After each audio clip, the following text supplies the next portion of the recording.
marks the 65th anniversary of one of the largest nuclear meltdowns in U.S. history. And it happened right here in our backyard. Today also marks the start of a massive 10-day campaign to put pressure on our local officials who promised and passed unanimous resolutions to sue the Department of Toxic Substance Control, the DTSC, if the environmental impact report came back with anything less than a full cleanup. I'm here to tell you, a year ago, the EIR came back suggesting a minimal cleanup, which allows the contamination of this toxic site to imperil more families and children. We're here to demand the Los Angeles City Council, Simi Valley City Council, Los Angeles County Board of Supervisors, and Ventura County Board of Supervisors keep your promise and resolutions to sue the DTSC to clean up the Santa Susana Field Lab to background immediately. Yes.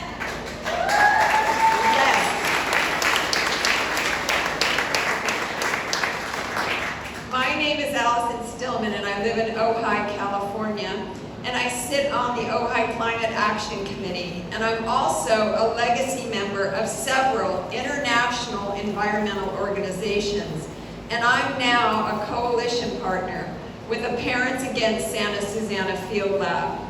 I was only recently made aware, and I've lived in this area off and on for 30 years. I was only recently made aware of this toxic site situated in the greater Los Angeles and Ventura counties. And quite frankly, I was horrified to learn of this contaminated site and the many families and children who are contracting rare forms of cancer and dying due to exposure to this toxic site. As I've asked the elected officials before, how many more innocent people and children have to die before they make good on their promises and resolutions to sue for a cleanup, a full cleanup, and to protect their constituents?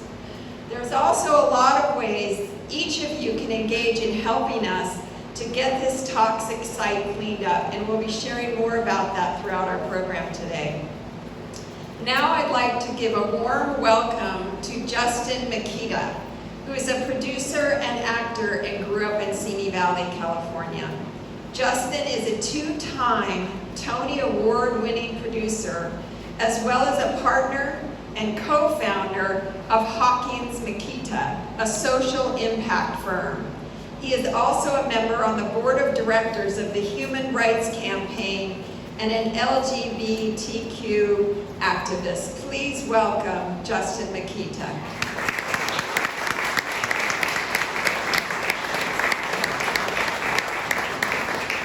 Thank you. So I'm reading off my phone because I tried to print at my mom's house this morning, but the computer is as old as me, so we struggled. Thank you so much for having me. My name is Justin Mikita. I lived here in Simi Valley until I was 17 years old. By the way, I'm not an actor anymore, though I was a childhood actor. I spent my childhood in this great town. I lived off of Sinaloa my whole life, at least the parts I remember, with my parents, Chris and Mike, and my three older siblings, John, Michael, and Kim. I had a pretty awesome childhood. I always learned great values from those around me that have stuck with me. Values like be kind to one another, be a good neighbor, always keep your side of the street clean. I went to Madera Elementary and Sinaloa Middle School. I was a Cub and Boy Scout. I went to Sunday school at Trinity Lutheran Church and Awanas at Grace Brethren. I remember as a young kid going to Chuck E. Cheese and the ice skating rink. I played in the AYSO Soccer League, Simi Youth Baseball, and I took tennis lessons at Oak Ridge. From a young age, I was also a driven entrepreneur. I used to sell lemonade in the summers at the base of my driveway to make some extra money. I asked people to bring their own cups. One summer, I even repainted the numbers on the curbs for my neighbors at $25 a pop. That was a successful summer. In middle school, I found myself drawn into theater. I was in a school production and quickly realized it was something I desperately wanted to do more of. My mom took me to see, on a Friday night, to the Cultural Arts Center to see a production of Alice in Wonderland. And that night changed my life. I continued in theater for the rest of my life because of that very night. I even spent many fall nights here at Strathern Park in a production of Ghost Tours. So this is not my first time performing here. I was also here for the 1994 earthquake. Whew. I was 9, and while the quake was large and the damage seemed intense, as a kid, it was kind of fun. My siblings are older, so my parents spent most of the first hour driving around Simi, picking them up from various boyfriend and girlfriends' houses. And I actually was also at a friend's house on the east end having a sleepover with my friend Jeremy, whose mom happened to be my Cub Scout leader. So you best believe we were under the dining table ASAP. School was canceled and we hung out by flashlight a lot. I don't think we had power for like a week. It was like camping. I mean, I'm not really into camping, but camping in your house with your bed, that's a great way of camping for me. Aside from the earthquake, there were these 2 other things in my childhood that really marked it, and things that I really remember. The first was Rocketdyne. How odd to reflect on this as an adult. Our home out of nowhere would just be consumed by a loud roar, a rumble and shaking. I remember it so vividly because it was just like a regular occurrence. My whole house, the ground, the dishes, everything would just rattle and rumble for a few moments and then just stop. This was just part of living here, right? On the earth, everywhere around the world. Everyone just dealt with this, I thought. It would happen, it would stop, I wouldn't think of it again, and then we'd move on. My idyllic and normal life turned upside down in 1999 when I was diagnosed with Hodgkin's disease, cancer. What a bummer. I had no family history of cancer. My family had never discussed it, cancer, because we had no family members who had had it. And Hodgkin's is usually reserved for 21-year-olds, so I was definitely considered an abnormal case. I was 14 at the time and a freshman at Royal High School. I was also doing a production of West Side Story at the Cultural Arts Center and decided while I couldn't go to school full-time and receive chemo and radiation, I could still get to the Cultural Arts Center on the weekends and perform in West Side Story so long as I was feeling up to it. My family at the Cultural Arts Center took such amazing care of me, truly. They lifted me up. I would be at UCLA for 8 hours of chemo, getting pumped full of toxins, and then I'd hop in the car and rush to the theater for a 5:30 p.m. call for an 8 o'clock curtain. I'd be on stage in West Side Story with my pink bucket off to the side, just in case. I never had to use it, thankfully. When I was first diagnosed at UCLA, I was 14 and they couldn't decide if I should be treated in pediatric or adult. Why aren't there teenage divisions in medical institutions? That's for another action assembly. So I got placed with the pediatric cancer division, and my closest friend and the next oldest to me in treatment days was a 7-year-old named Neil, who I adored. Anyway, when you're there for treatment day, you're connected to an IV for hours, and it's very long, it's very slow, and it's boring. Sidebar, that's my 4-year-old's favorite word right now, boring. Everything is boring. But boring was actually being stuck at UCLA for 8 hours tied to an IV, knowing that you'd probably feel awful after. One day, I had been speaking to my doctor, and she slipped away behind a door to grab something. While I waited there, I noticed a map of California behind the door. I asked if I could look closer at it. I recognized quickly there were certain areas with dozens of red pushpins in it, clustered together, and others with very few. I asked my doc about this, and she said, it's where the patients are from. And so I located myself on the map, and I was one of what felt like dozens of red pushpins, all clustered so closely together that I couldn't actually see the paper map underneath. She had mentioned that I was from a hot zone. I thought that was odd, and then I went on my way. Cancer happened, it took me a year of treatment, and then I was able to resume somewhat normal activity. I went back to high school, sophomore year, but it was only somewhat normal because, childhood cancer isn't fun. And it's no joke. I was a kid and then I wasn't, and that was that. I've had to deal with the repercussions of cancer my whole life. Just like this week, I was meeting with my doctor because of ongoing thyroid issues. But I'm lucky. I'm grateful. I'm here to tell the tale. I went to UCLA for musical theater, shocker. And then I never left Los Angeles. Now I have a beautiful family, my husband Jesse, and 2 children, Beckett and Sullivan. Beckett, who's here. Say hi, Beckett. Say hi. I hope this isn't too boring for you. It is too boring. As I got older, I started hearing about the Santa Susana Field Lab. And how in 2006, only a year before I graduated from UCLA, Rocketdyne finally ceased operations, having substantially contaminated nearly 18 miles of land. 18 miles. We are so careful about the sugars we feed our children, about the toxic chemicals we spray on our produce, and yet, since 2006, Boeing has sat on and refused to clean up 18 miles of our contaminated earth due to corporate greed and denial. Land that sits right here in the middle of all of our homes, with chemicals seeping into our water supply, burning off during wildfire seasons and into our air supply, and blowing into and beyond the borders of our Valley of the Wind. Traveling far and farther from the 18 miles that sit virtually untouched since 2006. How is this okay? It's 2024. Boeing still refuses to clean up the mess they've made, and our community and others around us are suffering. Countless other young people who I grew up with around were getting sick, somewhat out of nowhere, and it all finally started to click. The heat map at UCLA started to click. Those I knew from my youth were having family members fall ill. My brother got diagnosed with MS. My best friend Johnny died last year from brain cancer. He left behind his wife and 2 beautiful daughters. I miss him terribly. Countless other friends of friends have either fought or are currently fighting various diagnoses. I know there are many reasons why people get sick, but we all have something in common: Rocketdyne. We all felt Rocketdyne rumbling regularly until the rumbling stopped in 2006. But even today, while there's no more rumbling, the contamination hasn't stopped. The silent but deadly pollutants are seeping and creeping into our community and beyond, causing harm, and there is no more time to waste. This is an emergency. There's no reason why any stretch of corporate and human-made contamination should be left to chance. I don't need to see the science and research, of which I know there is plenty, to know what is right. It's time for our leaders, it's time for our Governor Gavin Newsom, it's time for anyone in charge to stand up for our children.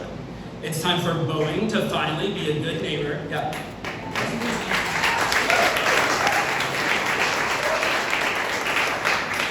My husband told me to pause for applause. He made me practice a few times. It's time for Boeing to finally be a good neighbor and clean up the mess that they've made.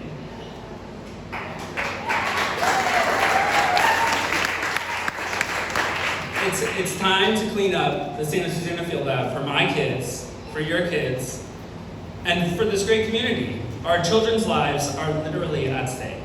Let's not put any more pushpins in the heat map. Thank you.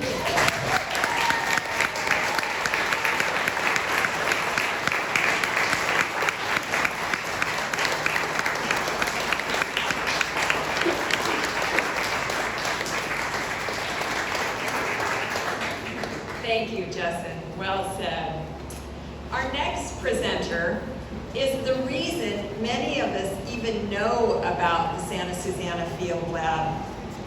Please welcome Daniel Hirsch, who is the retired director of the Program on Environmental and Nuclear Policy at UC Santa Cruz and the president of Committee to Bridge the Gap. Please give a warm welcome to Dan.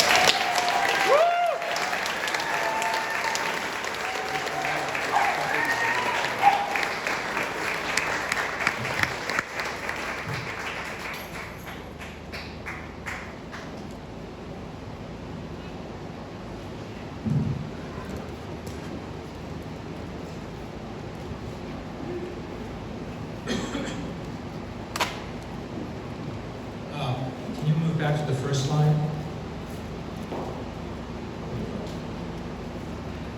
Thank you. I'm very grateful to be here. I want you to know I have driven, it'll be round trip, 15 hours to be with you for this 15 minutes.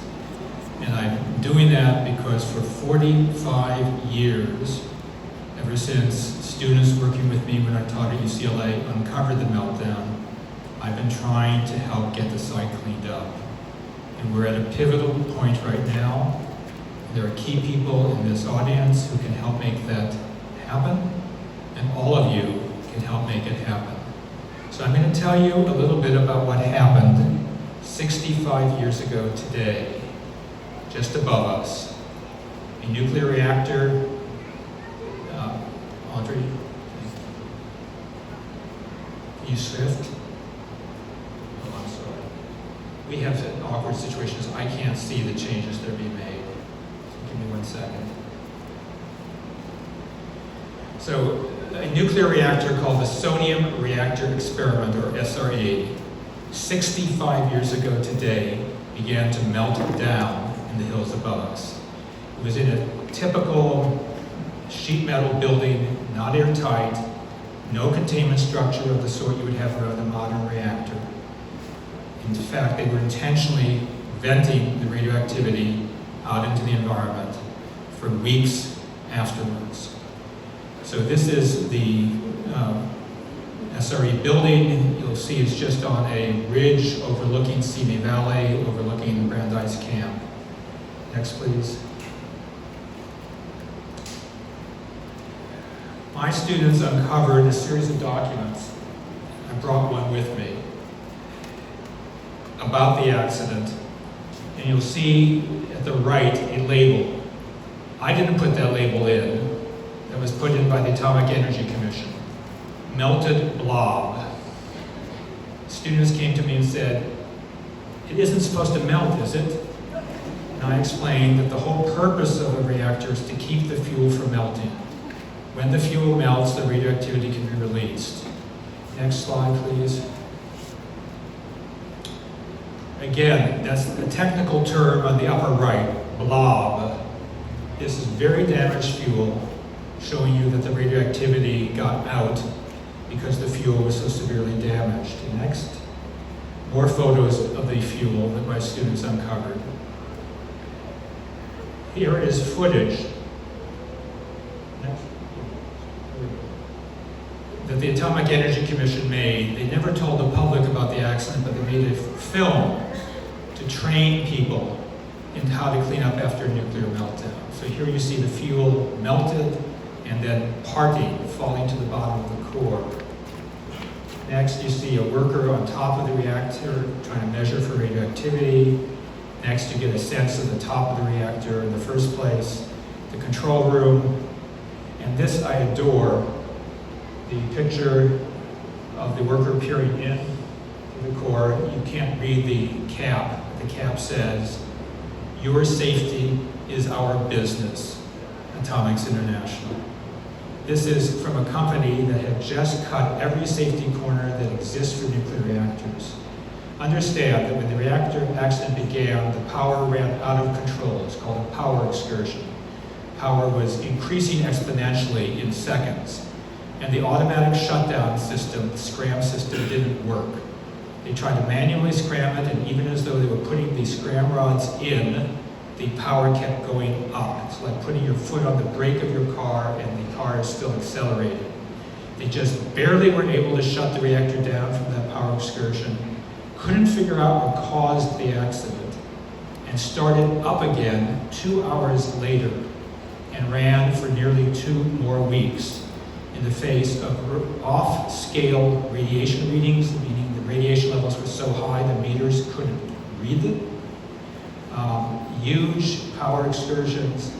They intentionally were venting radioactive gas from the reactor, trying to reduce the pressure inside, putting it out into the environment. Your safety is our business. George Orwell couldn't have written it better. Next, please. Here you have workers on top of the core manually cranking to try to be able to get into the reactor core and retrieve the damaged fuel.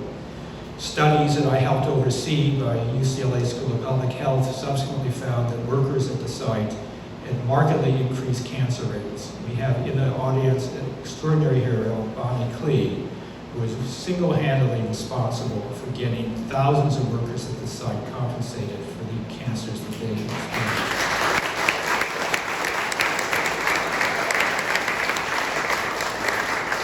Here you see a worker peering into the melted core with a borescope, getting a huge dose of radiation himself. And next, again, your safety is our business, Atomics International. So you can see some of the melted fuel. I want to point to this as they open the core. I believe they can see melted fuel right. So next, understand that they were intentionally venting the radioactivity to Simi, the West San Fernando Valley, Thousand Oaks, just venting it for days and days and days and weeks and weeks. Even months after the accident, the room was so radioactive that workers would get a year's exposure in just a few weeks. So to try to reduce that, they opened up the door to vent the radioactivity out into the environment again. Next. Sorry.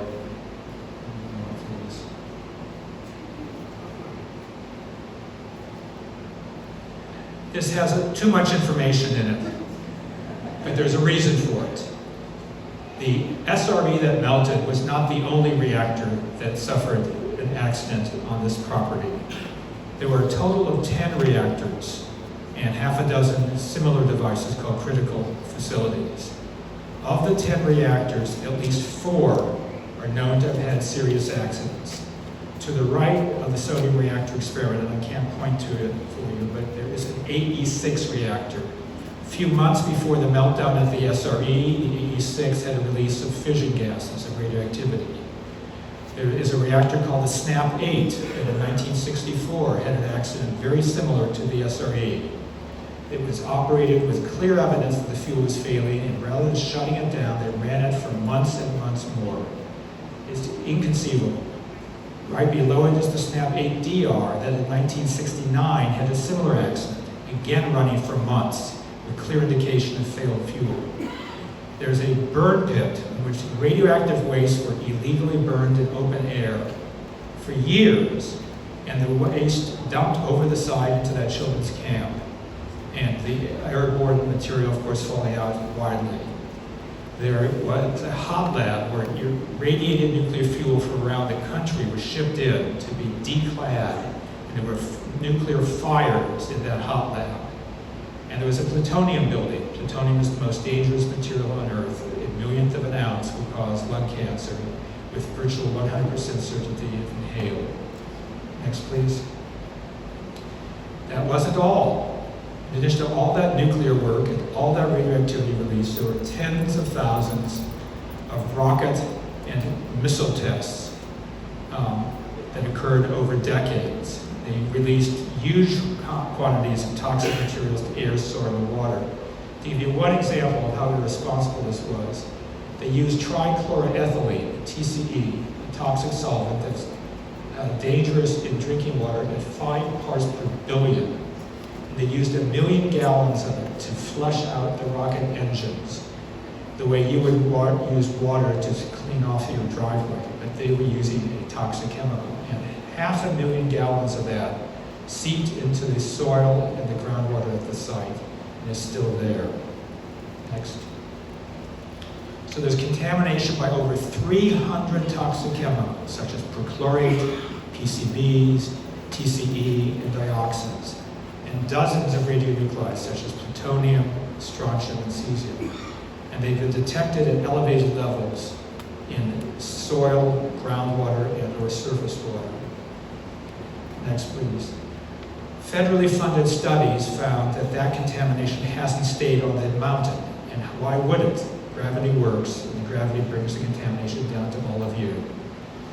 They have found contaminants migrated and are found off-site, particularly within 2 miles, at levels in excess of EPA levels of concern, and as you'll hear in a moment, other studies found significantly elevated cancer rates in the population off-site, 60% higher rates associated with proximity to the field laboratory.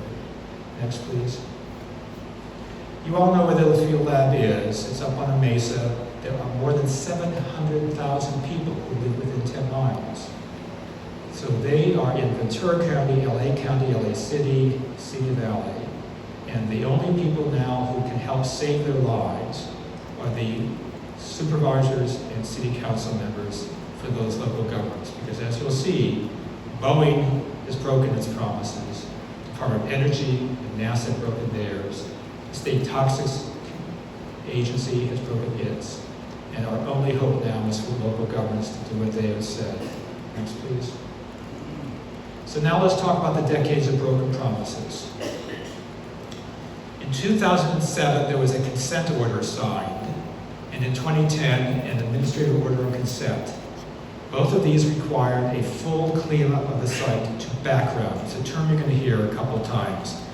Cleanup to background means returning the site to the condition it was in before you contaminated it. Your kid messes up his or her room, the kid needs to clean up all of the room. Boeing and these others are responsible for the contamination with terribly dangerous materials, and they signed agreements to clean up all of it, to clean it up to background. And in addition, those orders require that that full cleanup be completed by, are you ready for this? 2017. Now, I haven't checked my calendar recently, but I think that that is no longer the current year. 7 years have passed since the deadline for the cleanup to be finished, and the cleanup that was promised by these agreements hasn't even begun. Broken promises. Agencies not standing by their word. And every day that that contamination remains up there, more people, including children, get exposed. Next, please. So these cleanup agreements were with Boeing. Can't get 2 astronauts back from the space station because it's malfunctioning rockets. Just in the last week, pled guilty to criminal activity that was involved in the deaths of hundreds of people in planes. And you recall a few months ago, one of their planes popped a panel in midair. And the pattern has been cutting safety corners and capturing regulators. And what is happening with planes is happening with the Santa Susana field lab. Boeing cutting safety corners, putting people at risk, and getting away with it because they've captured their regulators. The other 2 responsible parties are the Department of Energy, the successor to the Atomic Energy Commission, and NASA, which has responsibility also for the Air Force and nuclear missile tests that were done there. The 2017 deadline has come and gone, and not only have the responsible parties not complied, but DTSC, the Toxics Agency, has failed to enforce the agreements. Now, some of you know how much I like the video footage of this promise because this man broke his promises to me personally. I'm not going to play the videos, but we're just going to show you the quotes. Some of you were in the room. I believe, Linda, you introduced him at this meeting. There were many electeds present, their staffs, and the public. He is the former Secretary of the California EPA. He came to the Simi Valley Cultural Arts Center in just a large crowd and said, these entities, Boeing in 2007, DOE and NASA in 2010, entered into agreements. Those are legally binding agreements. We will hold them to those agreements. And as I said, but I will say it again, our job is to regulate, not to negotiate. And when he said that, as I said before, I'll say it again, he said it 4 times that evening. Next.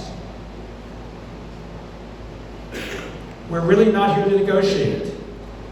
This is about not a negotiation, but implementation. So once someone has agreed to something, a price of a house or a job contract, you expect people to be good to their word and to do it. He said it again. This is not an ongoing negotiation with the polluters.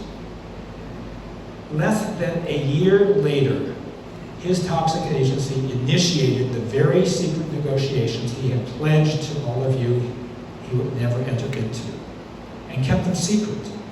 And when those secret negotiations finally became public, not by the state disclosing them, many of you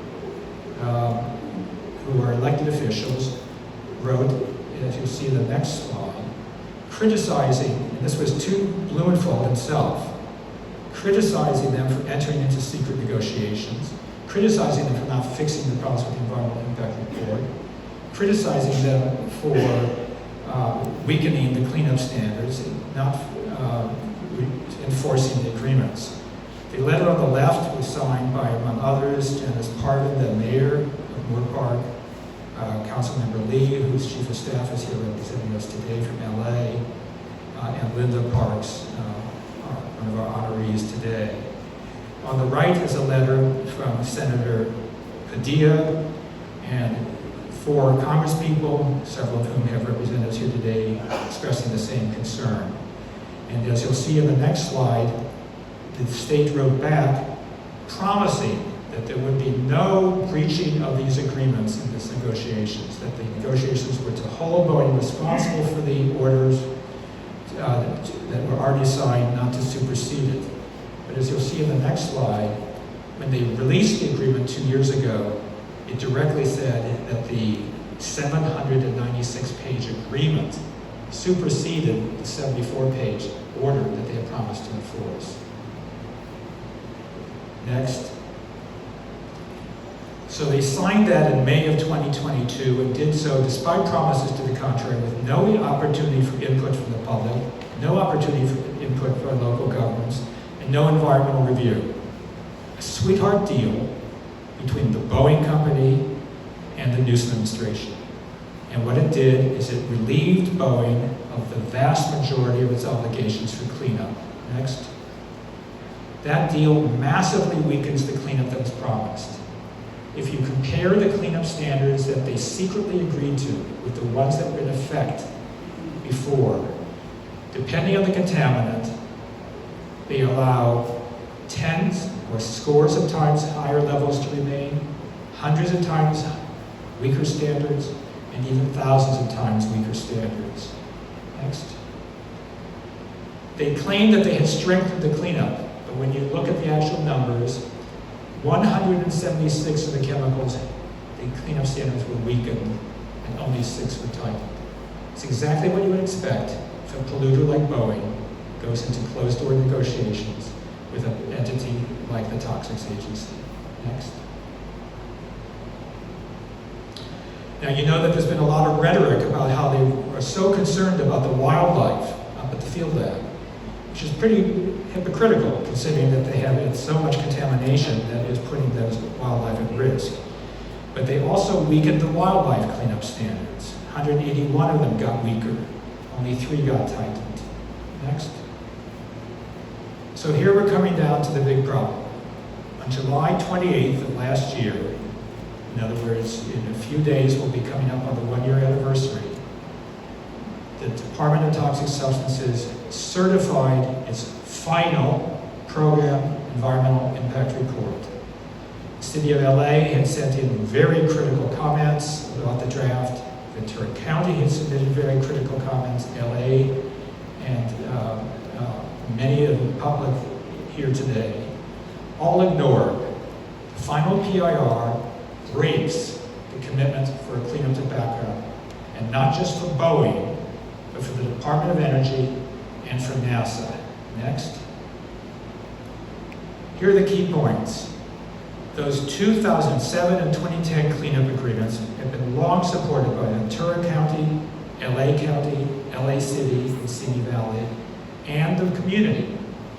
And they're now broken in the final program EIR, shredded. Little strips of scrap on the paper, on the floor, all that's left. For Boeing, the great majority of the contaminated soil on that site will never be cleaned up if the PIR is not overturned. For the Department of Energy and NASA, at least 63%, roughly 2/3 of their contaminated soil will never get cleaned up. This is for parties and an agency that had promised a full cleanup, a cleanup to background, that has been eviscerated by the EIR. Next. The final PIR incorporates, after the fact, the Boeing DTSC deal to release Boeing from most of its cleanup obligations, which, by the way, violates the fundamental rule of environmental review, which is you do the review before you make the decision.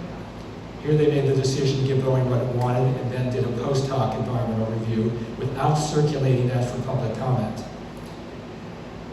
Next. The PIR limits the amount of soil to be remediated no matter how much contamination is found to a small fraction of the contaminated soil in the Boeing areas. And next. It similarly breaks the AOCs, the 2010 agreements with DOE and NASA. The AOCs require a cleanup to background, which means that at the completion of cleanup, there would be no contaminants remaining in the soil above what would have been there before the contamination occurred. And it tears that to shreds. You're going to leave the majority of the stuff not cleaned up. Next. Here's a map from the EIR. Too much information, but just take a look at the color. This is the site, and the colored areas are the areas they propose to exempt.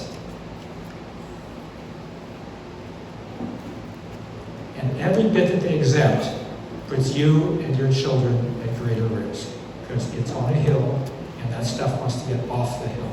Next. The final PEIR has been issued.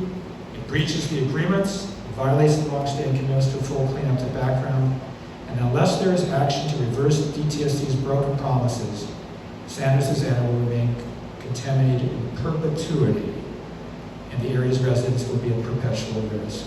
Next. We're coming to the close. The only hope, the only people who are on your side are the local governments.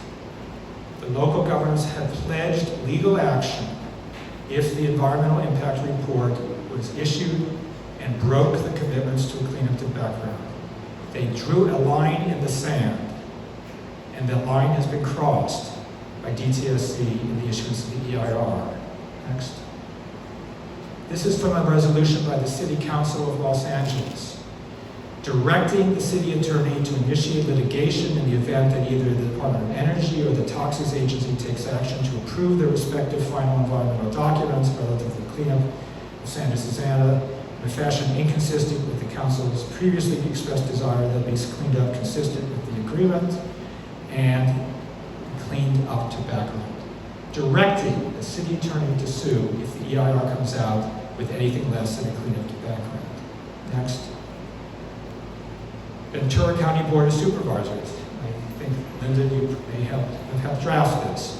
One in a long series, I have to say, of resolutions passed by the board over many years.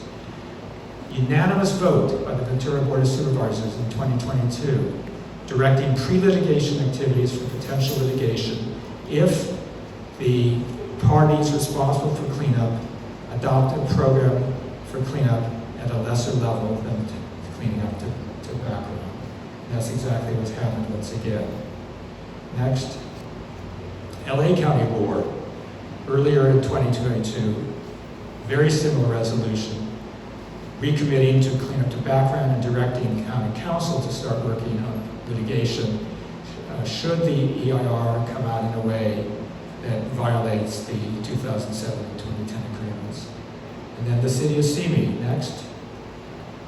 Just one quote from some years ago. The City Council has long been on record that the public health and welfare is best served by remediation of the site to no less than background levels. So I'm going to end with a personal note. 2019, I was a young man, and I helped release the story of the meltdown. I gave it to Warren Olney, who was then anchor at NBC LA. Warren ran the story for a week. At the end of that week, a woman called Warren and said that her child she lived in Newbury Park. Her child had childhood leukemia. There were 8 other kids in the neighborhood who had it as well. Would Warren help? And Warren, being a reporter, said no. I've never forgiven him for this. He said, call Hirsch. He'll help. And I told her I would help. 45 years ago, a friend of mine, some of you may have known of him, the Jesuit priest and poet, Father Daniel Barragan, wrote this short poem based on a little drawing he had done, which I reproduced with my own hand. And you see what it is. It's a picture of someone with a sign that says word. Berrigan's poem is that the ideogram is of a man, pardon the gender tie. The ideogram is of a man standing by his word. Fidelity. Freedom consequent on the accepted necessity of standing where one's word leads. You all know what fidelity is. Faithfulness. It's an oath you take in marriage. It's the oath you take when you bring children into the world. It's the oath that we live in as citizens to care for each other. It's the oath elected officials and government officials take to protect us. I'm here to tell you the good and the bad. There are some magnificent people. We're going to honor some of them a little later today, who for 35 years have been standing by their word. Marie Mason, Holly Huff, Dawn Kowalski, and for many years on the board, Linda Parks, Sheila Kuehl can't be with us, and so many others. They've understood that to be a responsible person, you stand by your word. The Boeing Company, the Department of Energy, NASA have broken their word. First, the promise to run the facility safely, promised then to clean it up fully and promptly. And then the Toxics Agency broke its word to enforce those agreements. The fundamental question today is whether the LA City Council, the LA Board of Supervisors, the Ventura Board of Supervisors, and the Simi Valley City Council will stand by their word. Thank you.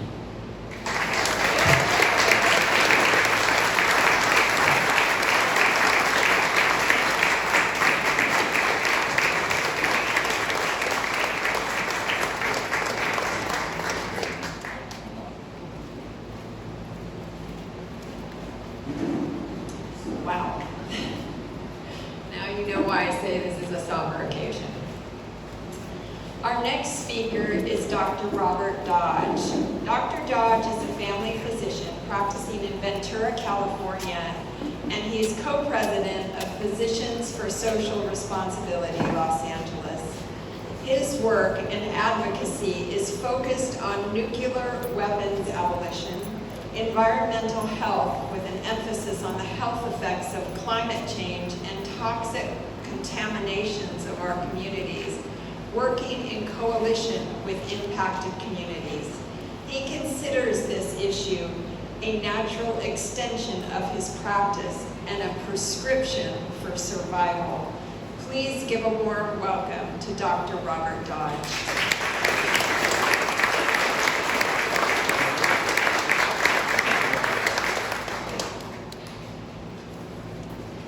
Thank you all for being here and for all the work that the local communities put into this. I stand here today both as a physician who has both seen, diagnosed, and treated kids and families with these types of conditions. Bear with me, I get a little emotional. I also share that I share a bond with these families as a father whose firstborn son, David, was diagnosed at age 6 with acute childhood leukemia.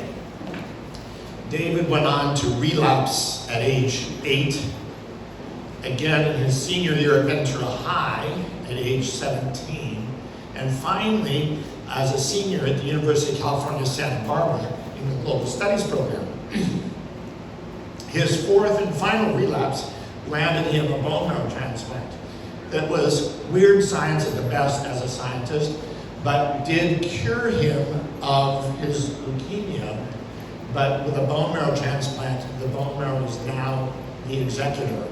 The bone marrow went on to reject David, who spent his final 9 months of life on a ventilator at Cedars-Sinai Hospital waiting for lung transplant. So no family should have to go through this ever. And so it is beholden upon us to make sure we get this lab cleaned up to background.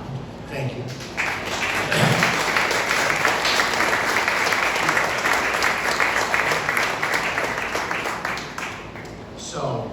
Here we have a list of many of the various contaminants from the site, both radioactive radionuclides and a literal who's who of toxic agents. Next slide. We just heard about the activities and accidents at the field lab that have left the site contaminated with radioactive and toxic chemicals. Depending on the element, they can have their toxic effect by either inhalation, ingestion, or even skin exposure.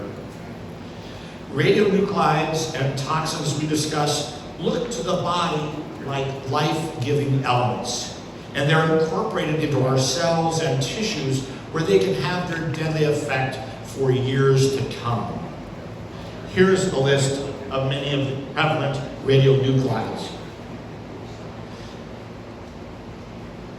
When we look at some of the important ones, cesium looks to the body like potassium, or to any living organism. So it's rapidly taken into our human body, where it can infect all areas of the body, to plants and wildlife.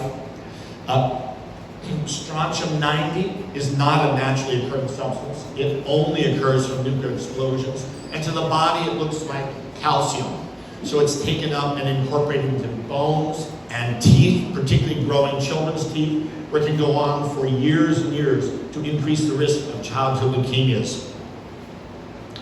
As Dan mentioned, plutonium-239 is probably the most toxic substance on the planet. A millionth of an ounce inhaled will cause almost 100% likelihood lung cancer and death.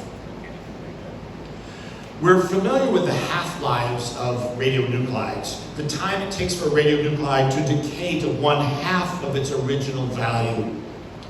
It's important to know about the hazardous lives.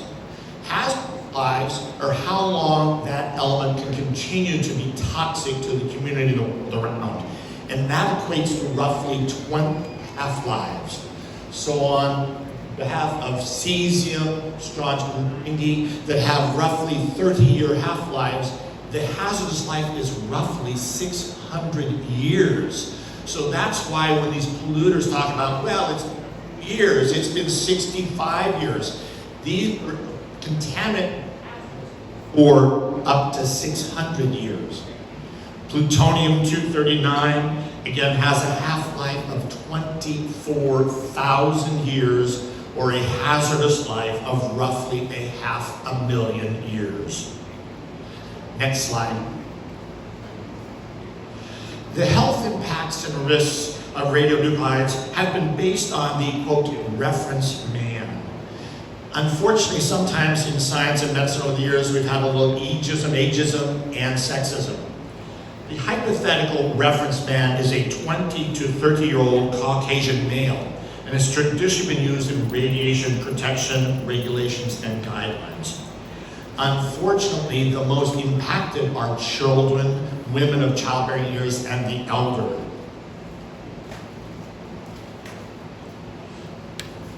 Next slide. It's widely known that ionizing radiation, radioactivity powerful enough to strip electrons from atoms, break chemical bonds of molecules, and break chromosomes, can be extremely harmful to humans. Even at low levels, ionizing radiation has the potential to cause DNA damage and ultimately cancer. It is important in our discussion this morning to understand background radiation.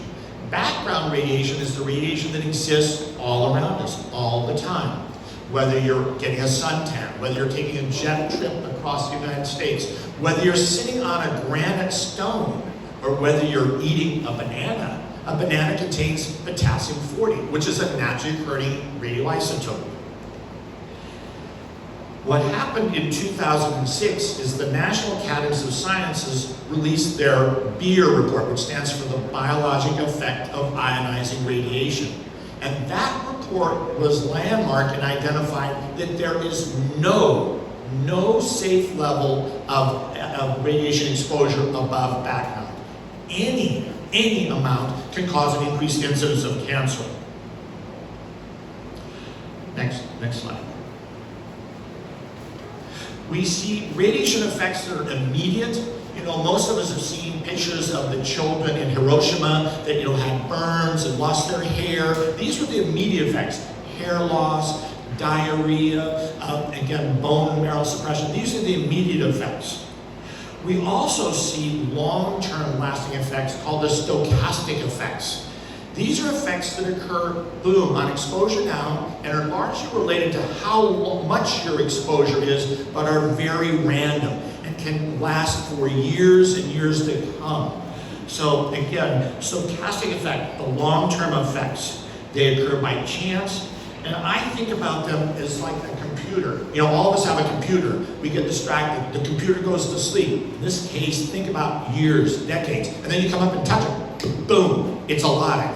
Therein, now a cancer occurs years later after that initial exposure. Next slide. The endocrine and again toxic chemical components that contaminate the field are listed here in part. We have the volatile organic compounds. These are like solvents. Dan mentioned the millions of gallons were used to rinse out and wash out the rocket engines.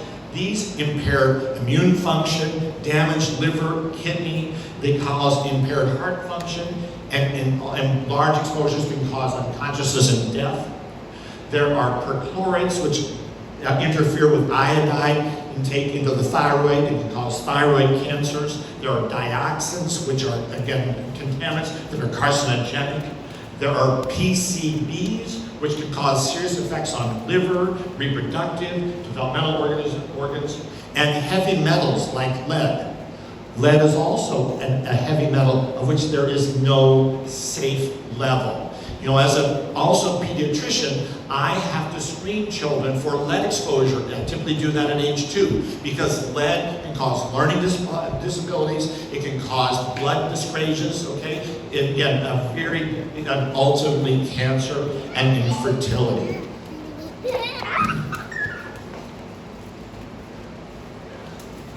Next slide.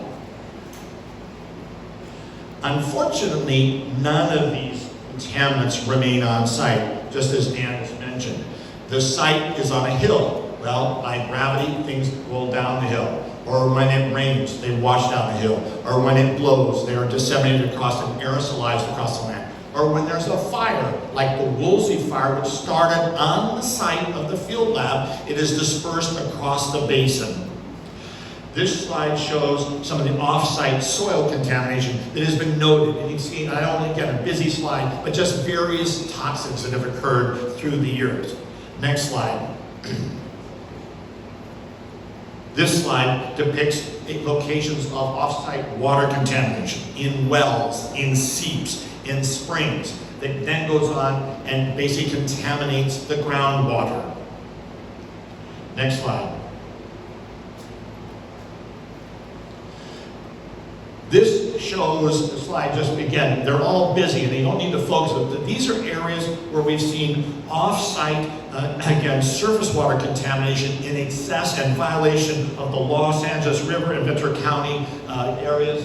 And these, again, go on and leach into our groundwater, contaminating it for years to come. Next slide.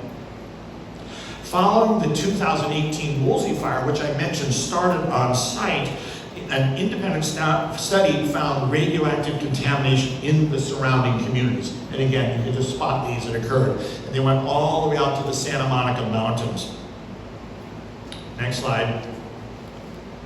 Dan already alluded to this, but again, one of the dreadful consequences is the rate of key cancers associated with contaminants on site within 2-mile proximity. It has been demonstrated that there is a 60% increase for those who live within 2 miles of the site than those who live greater than 5 miles away. This study, which was done for the United States Agency for Toxic Substances and Disease Registry, or ADSTR, was done by Professor Hal Mergenstern and demonstrated these cancers of thyroid, aerodigestive, which again I mentioned, these can be inhaled or ingested. When that happens, it hits anywhere from the mouth, the oral cavity, the esophagus, the stomach, and then ultimately is concentrated and secreted out, wherein it causes bladder cancers. and can also cause blood cancers, leukemias, lymphomas, and multiple myelomas. Again, a veritable who's who of toxins. Next slide. Dan also mentioned the extensive multi-year epidemiologic study by the UCLA Public Health Department, which found increases in death rates among exposed workers on site, both of the lymph systems, lung, and blood systems. In another study done by Professor Cohen at UCLA found evidence of toxic exposures in the off-site communities, which we've all heard about. Next slide. We're also aware of high rates of breast cancer in East Ventura County, as noted by the Breast Cancer Mapping Project. While none of these cancers can be said, oh, this definitely relates, when you see these pockets and you know that the agents on site are associated with these types of cancers and illnesses, you have to question. As residents of this community, we all want and demand a cleanup of this site to background. Our elected officials over the years have long pledged to do so, yet, as we know, this has not started. And because of that, the health of our community and future generations continues to be at risk. Elected officials who do not support this cleanup should not be re-elected. And it is important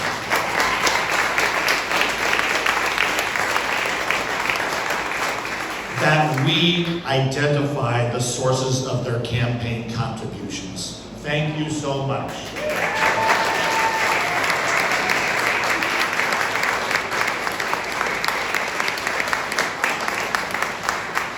Thank you, Dr. Dodge. Next, I would like to welcome Lucia Marquez to speak about the environmental justice impacts. She is the Associate Policy Director for the Central Coast Alliance United for Sustainable Economy, otherwise known as CAUSE. Thank you so much.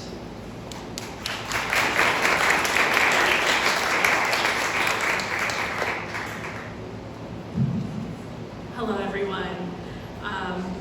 I'm a lifelong resident of Ventura County, coming from Santa Paula, just on the other side of this valley. On my drive here, I was reminded of the beauty of our surroundings. The hillsides, the open blue skies. We live in this beautiful place, and what's hidden amongst this beauty is a toxic site that Boeing, NASA, and the Department of Energy have left behind. DTSC is the state agency whose sole responsibility is to remediate and clean up toxic sites by holding polluters accountable, and they have failed us. I have grown my career in organizing, seeking justice for my community. Before learning about environmental justice, I thought these big industrial sites on our coast are normal. I thought that the oil rigs in our ocean or near people's homes, that's the way it is. That the smokestacks from factories and pesticide warnings near schools, that must be everywhere. But it's not. That's not normal. These are symptoms of corporate greed, where our well-being is sacrificed. We all deserve a clean environment and a healthy neighborhood for our families to live, to grow, and to thrive. That is a human right that we all deserve.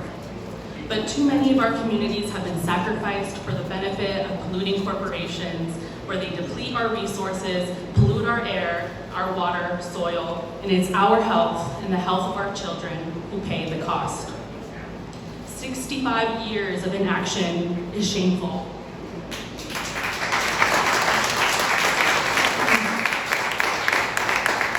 Our local representatives and government agencies have the responsibility to hold these polluters accountable and undo the harm that has continued to have life-lasting effects on families. And we know without a full cleanup to background, our lives will continue to be threatened. Our region has experienced the threats of climate change, where we have been impacted by raging wildfires, shrinking water supply, and extreme heat waves. Community members within that 10-mile radius of the Santa Susana Field Lab are on the front lines and are in immediate harm. but the long-lasting chemicals and toxic materials and radioactive material that is seeping into our soil and our water supply and our ocean is affecting all of us.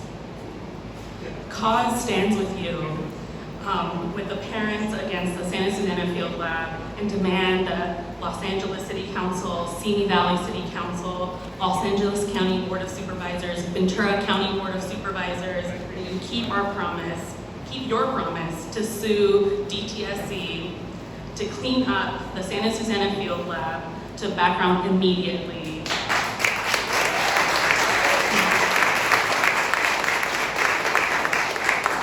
We don't want any more empty promises. We need you to act now.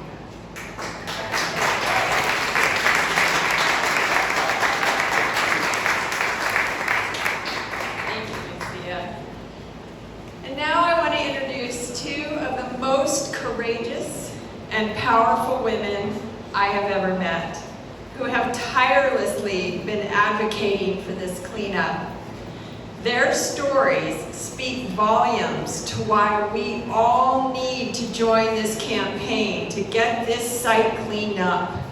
No parent should ever have to endure what they have gone through. And still, they keep showing up to make sure no one has to go through what they've gone through. Please welcome Lauren Hammersley and Melissa Bumstead, two of the champions at Parents Against the Santa Susana Field Lab, who have deeply personal experiences with cancer.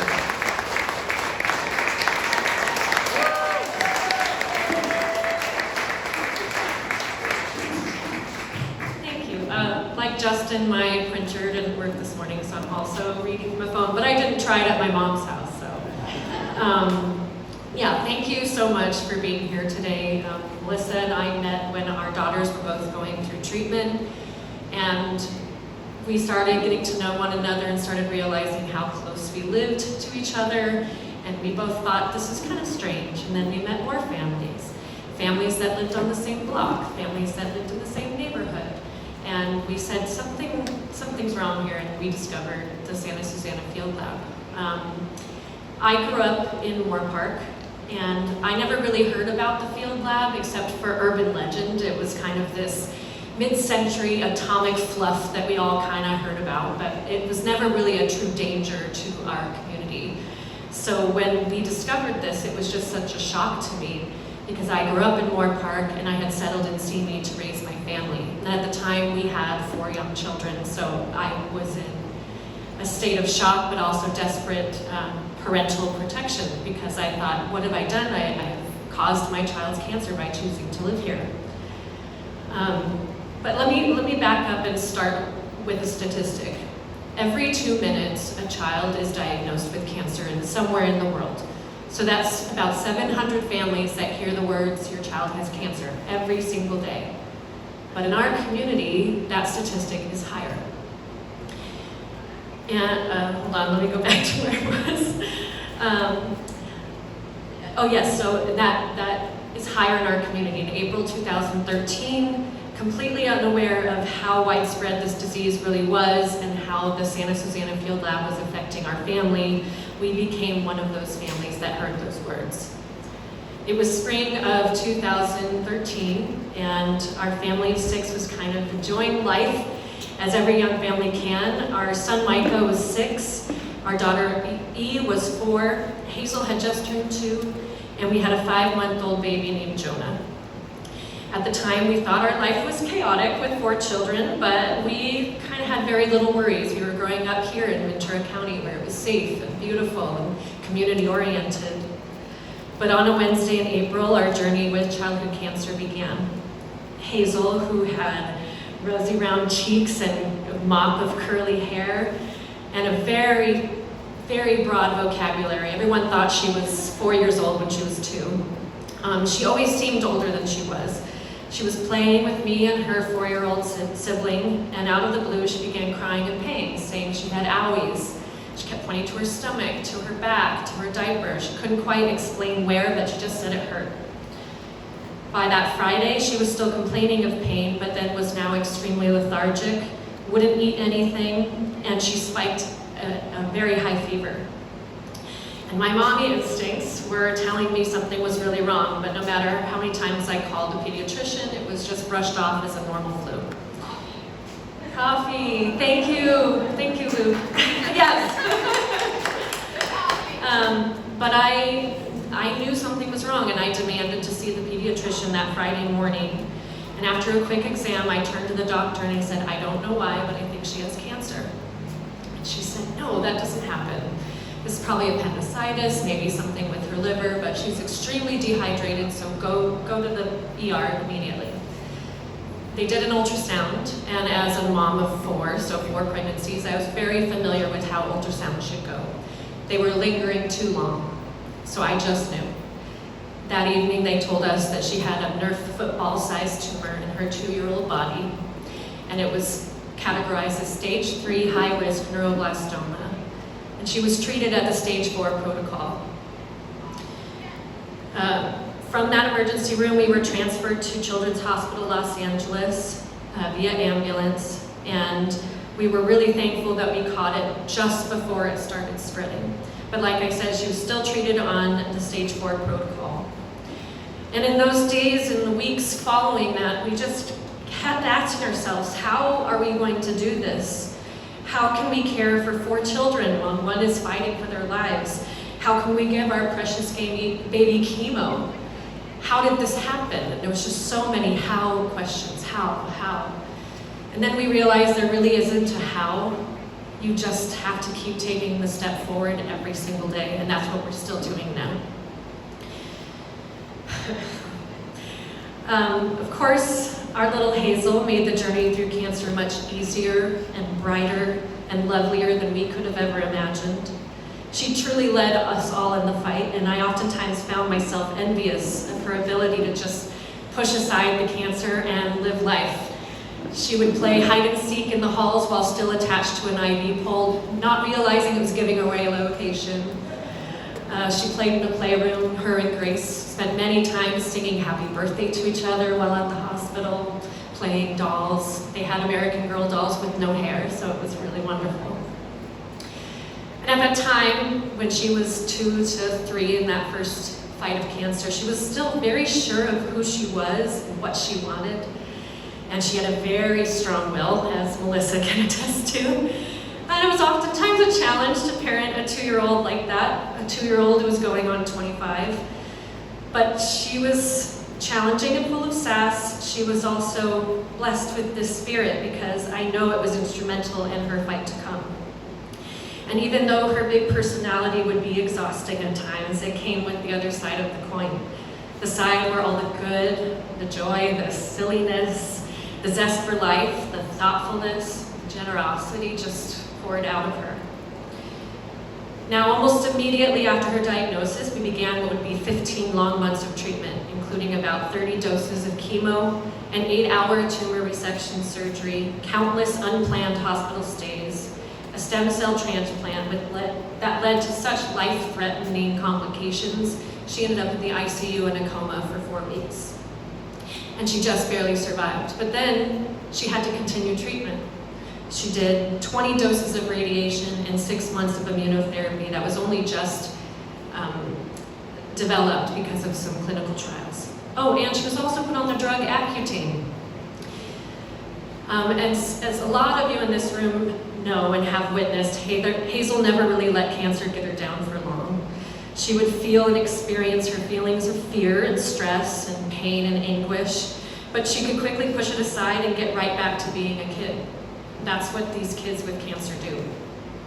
When she was inpatient, she hardly spent time in her room. Instead, she could be found, like I said, riding her IV pole, pumping chemo into her veins down the hospital halls, working at the nurse's station, making new friends, painting nails, all of the kid things. And the fact that she had no doubt that she was going to kick this cancer in the butt, as she used to say, made it easier for us to believe it. And it was in June 2014 that she was finally declared cancer-free, and she left that inpatient floor for what we thought would be the last time. Then her baby sister Zoe was born 2 months later, so that was now 5 kids. But our family got to enjoy a life free of cancer for a glorious 2.5 years. And during that time, she really got to live. She didn't waste a single moment. She woke up eager to go to school, enjoyed her newfound ability to read, sang and dance to her heart's content, and she was built serious and lasting relationships with friends and family, and she dreamed about the future. And she did everything in her power to make those dreams come true as quickly as possible. She grew older, the realization of the amount of support she had from around the world began to dawn on her. She was always so thankful for all the prayers, and she was excited to share all of her progress, especially on Facebook. But in August 2016, just a few days before she started kindergarten, our world was shattered once again when her scans revealed that her cancer had returned at just 5 years old. And that relapse was really hard. I was terrified and we were all exhausted, but Hazel somehow kept going. Just as she did before, she faced everything and trusted in us to be by her side. And in many ways, she was excited to be back at the hospital. Melissa can attest, it became our second home. She kept saying, I can't wait to spend the night at the hospital in my own room and see all the nurses. In July 2017, almost after a year of trying different treatments, the news came that Hazel beat cancer for a second time. And to be honest, we were in shock because currently there's no known cure for relapsed neuroblastoma, and the survival rates are bleak. So we were really thankful for another chance at a cancer-free life, and we spent that summer in 2017 the same way we spent her previous remission, living each day like it could be her last. But it was only a few short months later when it was discovered that her cancer returned for a third time. The reality that we could lose our daughter was becoming more possible with each passing day, and although this third battle was really hard on her, causing a lot of pain and frustration, exhaustion and complications, she still found time to grow and live. She grew into such a well-rounded person, it's hard to believe that she was only 7 years old. Of course, much of the time she acted like the young girl that she was, singing and dancing to her favorite Taylor Swift songs, watching Liv and Maddie on the Disney Channel, fighting with her sibling over who gets to be the mommy in the pretend game of family. But there was also this deeper, soulful side to Hazel. It would come out to kind of a select few of us, and Melissa was one of them, and it made it obvious that she was beyond her years. She could spend hours sitting by herself, drawing pictures of unicorns and birthday cakes in her sketchbook. And she always put family time above all else, instinctually understanding how precious and valuable it was. She once told us, referring to our family, that nothing can stick us apart because we always stick together. And that's what I want to do now. We often found her deep in contemplation, but reluctant to share her thoughts with us. And then weeks later, it would be 11 o'clock at night, and she would hit us with these tough existential questions about God, about death, about how the natural world worked. One night at the hospital, Hazel wanted to know about how our bodies worked, and I gave her a 2-hour anatomy lesson. In March of 2018, we got the news on a Wednesday that Hazel's cancer had spread beyond what was treatable, and we had very little time left. And only 2 days later, she was gone. The days leading up to her passing were a whirlwind, but those days were surprisingly wonderful, because for the first time in weeks, she was pain-free, and she was still our little hazelnut to the very end, talking to us till her very last breath. She spent her last 2 days living and laughing with our family and friends surrounding her, and she kept saying things like, I want to stay awake, I don't want to miss the party.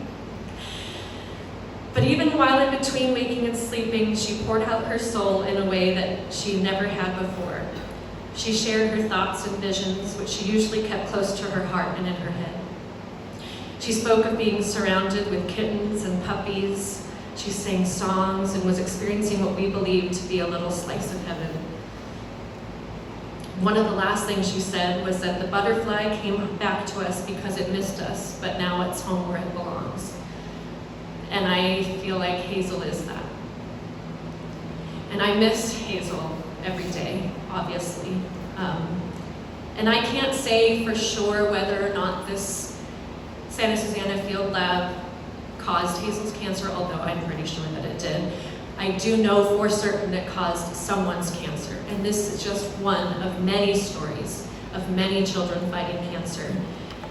And if our work here today can protect those other families and other children from having to face a life like this, then I will never stop fighting. And I hope that you will join us to fight for kids like Hazel and get our elected officials to put the pressure on and sue for the full cleanup of the Santa Susana Field Lab. Thank you.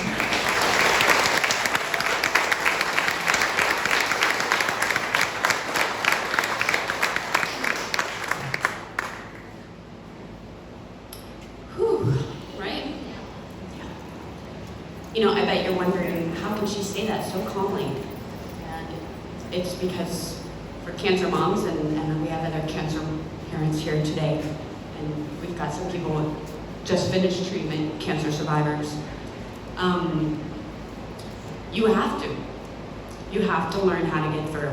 And, you know, this is not representative of how she might be tonight. But we get through it. And this story is too important. We have to tell it. And as moms and women, I'll just be frank here. That's my job today, is to be frank with y'all. We have learned that in this fight, we have to keep it together, or we're not taken seriously. It's a very difficult environment, being women, being emotional creatures that we are meant to, but especially as women, we have to tell our stories again and again and again, to try to get people to understand that we are not statistics. Our community, we are real people. And when I go out into my community, it's not just at the children's hospital. I go to get my hair cut. Oh, her son had cancer. I go into the grocery store. Oh yeah, we just finished cancer in my family. I mean, everywhere I go. I live in West Hills. Lauren is from Simi Valley. It is throughout our community, and it is not just cancer. Can we have the next slide? This is my daughter Grace, the first time she had cancer, and as Lauren said, they were roommates, well, not really roommates, but at Children's Hospital Los Angeles, and because my daughter had an incredibly rare and aggressive form of leukemia, very, very rare, 1 in a million children will get my daughter's type of cancer, and they spent huge amounts of their lives living at Children's Hospital Los Angeles, playing in the playrooms together when they were healthy enough, you know, recording messages, and we would send them down the hall to each other when they weren't well enough to play in the playrooms together. They became very close. And as Lauren mentioned, it was at Children's Hospital that we were like, oh, we're neighbors practically? How is that possible? I remember exactly the words. I remember exactly where we were in the infusion center, and Hazel was there getting chemo in her body. I think Grace was getting a blood transfusion, where she had dozens. And I remember saying, well, where do you live? And she said, well, as the crow flies, probably about 5 miles away from you, because we've got this big mountain in between, so sometimes it feels very far away. The funny thing is that my mom grew up in West Hills. She moved to West Hills 5 years after the SRE meltdown. She had tumors all over her gums that they had to strip away as a child. Her lymph nodes would swell up to huge sizes. Nobody understood why. Then as an adult, she had a brain tumor, a non-cancerous brain tumor, and I'll point that out because the studies that have been done are only done because of the California Cancer Registry. There is no registry for non-cancerous tumors. There's no real registry or study done on thyroid diseases, on other diseases that are being caused that are not tracked as well. So we point to the cancer again and again, but that is not the only thing happening in our community. It is much more widespread. So when I was 17, I grew up in Thousand Oaks, on the other side of the hill, about the same mile I live about now in Los Angeles. And I had a very rare autoimmune disease when I was 17. I had to have a splenectomy to save my life. And I am not making this up, my friends. I had 3 spleens. I had mutant spleens. You can ask my doctors, that is verifiable. And they said they'd never seen anything like that. The thing that is shocking about my mom and me is that nobody ever talked about the Santa Susana Field Lab. Everyone thought it was urban legend. Couldn't be as bad as those rumors we heard. And there is a deep belief in our society that if it wasn't bad, they wouldn't let us live here. And as Marie Mason told me once, there is no they. There is no they. We were allowed to live there. My mom grew up playing in the streams coming off the Santa Susana Field Lab. I grew up hiking in the hills of Simi Valley all the time. The thing I didn't know then, and science is just now starting to come out with Dr. Mary Olson is a world-renowned biologist.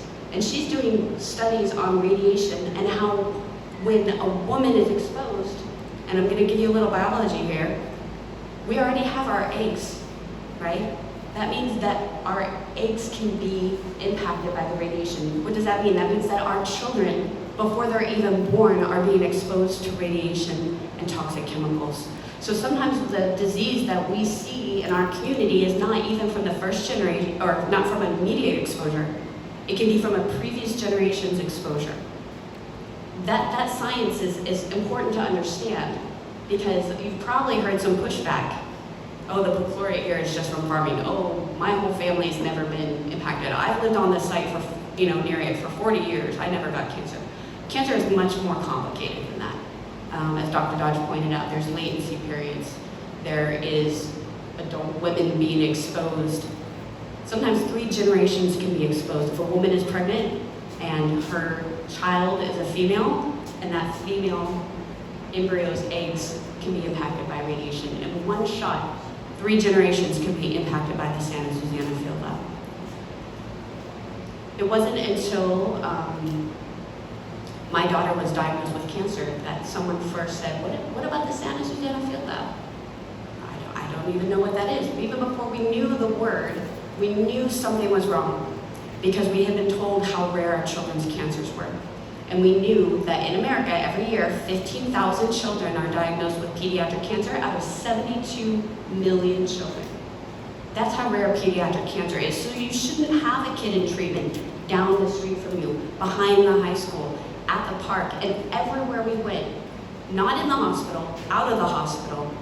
We were meeting other families whose kids were in treatment with ours. That's not supposed to happen. That is not normal. And so it wasn't until Lauren said that, and it just burned in my head, that we started mapping ourselves. We went on Google Maps, and all the cancer families that we knew, we asked for their address, and we saw a big circle, and in the middle of it was the Santa Susana Field Lab. That was the first time we said, I wonder if there is something causing this. And you saw the studies by Dan Hirsch. The science matches what we are experiencing in everyday life. And as Dr. Dodge and Dan Hirsch both mentioned, this is long-lasting contamination, not just the radionuclides, but the PCBs. They're doing a PFAS study now. You might have heard of those forever chemicals. Those are likely to be present at the site as well. These are causing generations of harm, generations of DNA damage. It is not going to stop until the source of the contamination stops. I had this weird feeling, I'm sure Lauren and some of the other cancer parents in the audience can understand. My daughter, when she would get a fever because she had no immune system, she had 1 hour to get to a hospital and to be put on life-saving antibiotics. It was truly an emergency situation. Right up to that moment, she could be feeling fine. She could look great, she's eating popsicles, she's playing in the yard, and the next minute, she has a light fever, and now she's not feeling well. And we knew when that happened, the clock started right then to get her to treatment. And if we waited, she could die. And this is, bear with me, there is a feeling in you that says, not yet, not yet. Let's wait and see. Let's wait to see if this is real, because I don't want to overreact. I don't want to, the amount of effort it took to drive to downtown LA or to Hollywood in traffic, to know that you had to go from happy mode to emergency mode. Emotionally, that's a very difficult transition. And I would have to make it, I would have to force myself to say, this is an emergency, and take action on it. And it was difficult sometimes, which is, I know it sounds strange, but when you don't see the emergency Yet, when there's not a pile of dead bodies, sometimes it feels like, well, we can wait a little bit. We could not with my daughter. I feel like we're in that moment right now. I feel like we've seen this for a long time. The science is all there, right? We know this is happening. Maybe we don't want to just go into emergency mode yet. It doesn't feel good, right? It doesn't, people might say we're overreacting. People might, push back a little bit. As a mom, I had to make the choice to get my daughter the best care possible and to save her life every time she got a fever, which was very frequent, because that's what cancer treatment does. It takes away the immune system and the ability to fight fevers. Right now, we are at that threshold. We are on a knife's edge. Boeing has walked away from the cleanup agreements, the Department of Energy and NASA.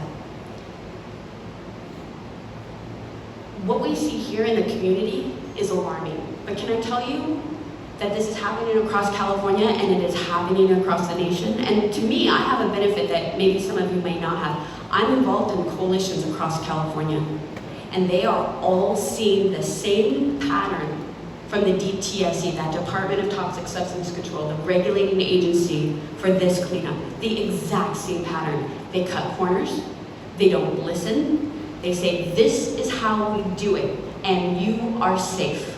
Why? Because we said so. Because they do not want to take responsibility for putting people in danger. And they do not want to take the responsibility for having not done it for 65 years. And they don't want to take responsibility from getting pushback from polluters who have a lot of power. Boeing, NASA, and the Department of Energy. Can I tell you that when I go to Washington, D.C. every year with Jenny Knapp, my co-director, and Lauren and her daughter joined us this year as well, we meet with other communities from the Department of Energy. And what is happening to us here is happening across the nation. They are not doing full cleanups. They are ignoring the health risks to the people. They are minimizing it. So I have the benefit of not feeling as crazy because I see it happening in other places. And so when I come here, I walk with a little bit more confidence of like, I'm not being overreacting to say now is the time for the cleanup. Because I can see it. I think there's a lot of elected officials and people in the audience who maybe feel like, let's just wait it out. It can't be that bad. It is that bad. What I've learned from going to Washington, D.C. every year, and Ali let me know when I'm out of time because I'm from the hip right now. You guys got the raw me. Is that we, and then I lost my train of thought. Okay, we're doing okay? The president. Thank you. This is why we're friends. We have so much in common. And our daughters, they love tutus, they love sass, they loved, beautiful. I mean, they got each other. The Santa Susana Field Lab is not the most contaminated site in America. Did you know that? It feels like it. It feels like it. We're one of the most volatile sites in America because our contamination is all fallout. It's loose in the soil and in the groundwater. In other places, they might have it in vaults. Those vaults might be leaking. People don't live right next to it. Here we do. So the risk here is possibly the greatest risk. The point I want to make, though, with other sites existing, and the fact that I have seen and talked to other community members across the nation, is that the polluters are the same. They do not want to do full cleanups. It's interesting if we're one of the smaller sites, how hard we have to fight for this cleanup. And we think because we have the actual shot to get a background cleanup. Can you imagine? That would set a new precedent across the nation. Thank you. And across California. Most of these sites in other places are called sacrifice sites. They're known, they're selected specifically because they're people often of color, often indigenous communities, often extreme poverty rates, socioeconomic disability. They are chosen because they are considered expendable. We have so many resources here. We have good people. We have good elected officials. We have media, we have the Kardashians, we have Justin, who was here speaking earlier. We have the capacity to maybe get that background cleanup. And if we do, we are going to protect children across the nation. Because I can tell you, now that we get a lot of people contacting us now, not just here locally, but across the nation and saying, I didn't realize that I live next to a Superfund site. Now I'm starting to see all the kids in my community, you're right, we do all live next to a Superfund site. If I were to guess, and I do not have a scientific study to show this because there's not enough studies being done on pediatric cancer right now, we might only have cancer clusters for some of these rare cancers across America. The other point I want to make out before I end, and thank you guys again for being here. I know it's a lot. I know it's a lot to take you to get here. Some of you traveled very far. Emotionally, this is hard information to deal with. A few weeks ago, we saw another child get diagnosed with neuroblastoma in Simi Valley. That cancer only has 300 incidences in America every year. We know dozens of children in this community, specifically with neuroblastoma. That is statistically impossible unless there is a cause. And I will say that very few children survive neuroblastoma. After the Woolsey fire, we found over 30 brain tumors in our community, brain cancers. Many of them had an inoperable, completely lethal brain cancer, and they did not make it. Many of them did not make it. It will continue to happen until the site gets cleaned up. So we need to push ourselves and say it's time to declare emergency. We should not wait anymore. There is every day children are being exposed, women are being exposed, men are being exposed, every day. And the longer we wait, the more expensive it becomes. The more expensive it becomes to our community, the more breakdown there is in our community from the pain that we have to suffer. So I'm asking you today, whether you're an elected official or whether you're a citizen, a resident, we all need to step up and we need to protect our community and we need to say the time for action is now.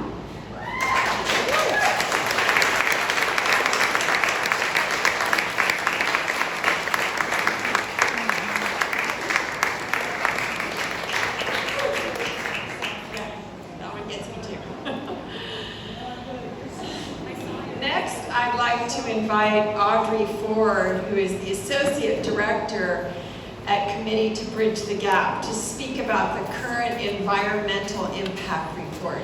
Thank you. Hi guys. Thanks, Melissa.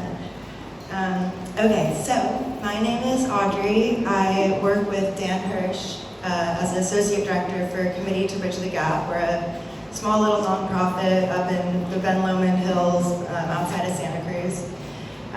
So I'm going to kind of shift gears a little bit and speak to you guys about some of the more technical, in the weeds elements of what's going on. So bear with me. If your eyes glaze over, I won't take it personally, I promise. Okay, so we've talked a lot about the PEIR. That's our main focus today. I just want to bring you guys in a little bit onto the specific aspects of what's going on that is so problematic and egregious, and some of the primary ways that they being GTSC, Boeing, all the RPs, are breaking their commitment to a full cleanup to background. So Dan mentioned the agreement, the backdoor sweetheart deal that was struck between DTSC and Boeing in May of 2022. That was a pretty fateful day for us up at CBG. A lot of emotions going on, but this document is especially relevant now because the PEIR that has just been certified in 2023. The PEIR carries out a lot of the decisions that were made and submitted in the agreement.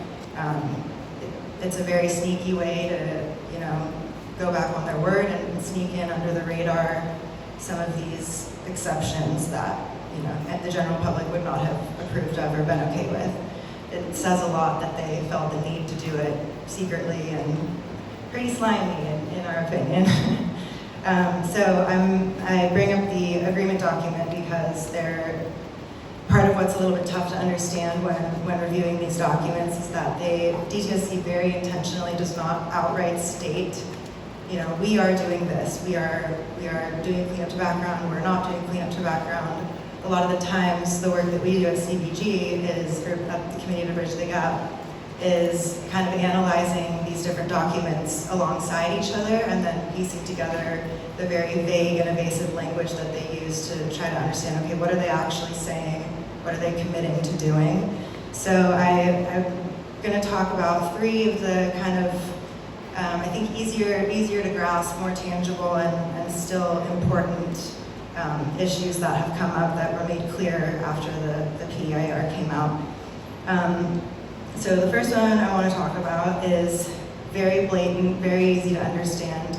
The PEIR simply exempts, there is absolutely no possibility of a cleanup to background as it is currently presented in the PEIR. There's accompanying documents called RFI reports, won't get into that, but as we know, there are a number of different cleanup standards or scenarios that they're contemplating cleaning the site up to. One of those standards was the rural residential standard. That means cleaning up the site to the standard that somebody could farm and live full-time on the property without, significant risk to their health. That's the closest standard that was on the table to background. It has now, it's just gone. In the RFI reports, it was listed, had its whole own section, rural residential. In the new RFI reports that have come out now, it's completely taken off the table. So that was struck. That was our closest option that we had to begin with. Then when we're looking back at the PEIR, from our analysis, in at least 3 different places, it says explicitly a cleanup to background is no longer an option. There's a section that's titled, here I have the direct quote, it's pretty crazy. There's a section that's titled Alternatives Considered and Rejected. And it's a long quote, I'll just read the first little sentence, but quote, an alternative to cleanup to background levels in areas 1 and 3, which are 2 of Boeing's areas of responsibility, was considered but eliminated from further analysis. So it doesn't get much more clear than that. Their reasoning again is vague and wishy-washy. They claim that a comprehensive cleanup would have too high of an impact. So the logic there is that in order to make it clean and livable for biological vectors, humans, animals, plants, all that, it'll take too much work to make it clean enough for them to live, and it'll affect them less if we just let them live in this incredibly toxic environment, which is obviously worse than having a few trucks drive by and disturb some dust, and it's a very sneaky way to try to convince the public, scare people off. A full cleanup will be too much, it'll impact your lives in all these ways. What they're not saying is the impact that no cleanup will have. They're not admitting the impacts that it's currently having. Anyway, so there's no question about that. There's at least 3 different places we've identified in the PEIR that blatantly states we have dismissed this as an option for one of our cleanup alternatives. And then the last 2 little issues I'm going to talk about, they're more close to my heart because I've personally been focusing on them for a few years now. I've been with CBG since 2018, and I think, that entire time we've been doing Santa Susana work. So these 2 issues relate to cleanup standards. I'm not sure how familiar everyone is with risk-based screening levels versus background threshold values, but the upshot is what we are hoping for is cleanup to background. That means returning the site to the state that it would have been prior to any industrial activity, prior to contamination, all of that. Not asking for some type of pristine situation. The appropriate way to do it is you measure levels of different contaminants or chemicals in the site prior to industrial activities, and we just simply want to bring it back to what it was before we put our human stink all over it. So that's background threshold values. That's what we're hoping for. The other alternative that we see everywhere is called a RIBSOL, risk-based screening level. And that is essentially a range of limits that are determined based on what is an acceptable risk. So hopefully that's clear. There's a couple of little aspects of that that are easy to miss, but still really important. There's one little sentence in the PEIR that says, in any case where the risk-based screening level is less protective than background, so meaning the background would protect biological vectors better, the risk-based screening level is a higher level, it'll be more damaging to local wildlife and people. In every case where that is true, you must select the less protective standard. I know, right? It's crazy. So of all the options, we have background threshold values, we have risk-based screening levels, and there's another weird one called lookup table values, we don't have to think about that. But they compare the limits for each chemical at each one of those standards, and whichever one is the least protective, they pick that one. And that's blatantly written out. There's a 3-step process. It says if this, then that, if this, then that. In every case, they want to get away with the maximum contamination. So that's one element, and then this one, maybe the most technical, stick with me, this is the one that I've been working with for a long time. There's this issue of when we're talking about ecological risk-based screening levels. So we have human risk-based screening levels, ecological risk-based screening levels. They're different, obviously, because, animal communities live on the site, they have different habitats, are exposed to different pathways, drinking water, eating the foliage, whatever. So they have this whole separate set of ecological risk-based screening levels. Those ones, within that category, there are 2 delineations. There are risk-based screening levels that they have admitted will show adverse effects. So when exposed, these animal communities, plant communities, humans, they have measured, documented negative impacts from being exposed at these levels. There's another category that there is no documented impact at those levels. They have made it clear that they are requiring to choose the higher one, where they're admitting that they have measured data, they have tables you can look at in these documents that say, at this level of exposure with cadmium or whatever, name the contaminant of your choice, there's 300, it will result in 50% reduced production in the local, whatever, Bell's Vireo bird population. So they are admitting to these negative impacts, and then still they're saying, but anyway, we're going to choose those because it's the higher one, it requires less cleanup. They are getting away with that by using really confusing language. They have about 4 different ways of describing and defining these 2 categories, which simply mean it will hurt us or it won't. And they refer to it differently across all these documents. So, it should not be it should not be the public's responsibility to go sift through these thousands-page documents, comparing definitions, trying to understand something you would need a science degree for, and then blaming the public for, well, you should have known better, or, it's out there, it's information. It's just the most corrupt, slimy way that you could possibly do this. So those are the 3 main, kind of, in my mind, they stand out a lot. They're very easy to read in the text, see directly there, and see they are committing to doing these things, and they're obviously corrupt and criminal. So just to end with a little personal note, as I said, I live up in Santa Cruz now with CBG's in Ben Lomond, which is right outside of Santa Cruz. And I moved out there to go to UC Santa Cruz. I studied marine biology, all that. I found Dan and have been blessed to be able to work with him. He's incredible. But I grew up right over here. I grew up in LA County. My cousin has a little 3-year-old baby. She lives in Simi. And it does not require you to have a personal tie to this land to be pissed off about what's going on. It is objectively corrupt and horrible. So many of us do have personal ties. That's a beautiful thing. It gives you extra fire, but you don't need that to see what's going on and to see how terrible it is. And as Melissa pointed out, if we're able to do this, if we pull this off, this will set a precedent for every Superfund cleanup across the nation moving forward. If we win this court case, if they approve a cleanup to background and they actually do it, every other Superfund site or toxic site can cite to our example and say, look, they did it, this is how they made it happen, this is how the way the standard should be. So please, please, please, officials, we need you, you're our last hope. And again, I know that's a little bit dense, so I'll be around if anyone has follow-up sciencey questions. Thanks for being here, guys. Thank you, Audrey.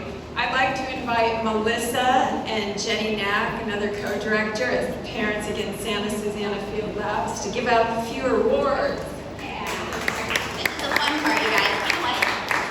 Let's just stretch for a second. Can we all just stretch for a second? I know it's kind of a hippie thing to do, but I need it. I really need it. This is a lot of information, and Jenny and I have to, we're not scientists. We have to deal with this all the time. It gives us migraine headaches. You guys have been sitting here in a warm barn. I commit you. Let's give you guys a round of applause.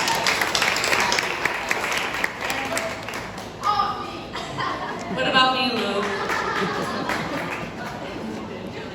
Yes. So we are excited. We're excited. We want to honor a few people today who have for decades, not just months or weeks or years, but decades, responded to the call for action, devoted their time and energy, and utilized all the tools and talents at their disposal to advocate for a full cleanup of the SSFL contamination to protect the community and the environment. We honor these brave and tenacious individuals, community members and electeds alike, because it's only through the steadfast, continuous effort of dedicated people that the fight for a cleanup to background can be won. And you guys, I'd just like to point out real quick, we forgot to write this down. Boeing has a lot of influence. So the two former elected officials that we will be awarding today, it takes them very real courage. There is personal repercussions about their potential career. And so this is true bravery. So our first award is for the Santa Susana Field Lab Environmental Legacy Award. And it goes to someone who you know and we all love. Her passion for protecting the environment is former Ventura County Supervisor Linda Parks.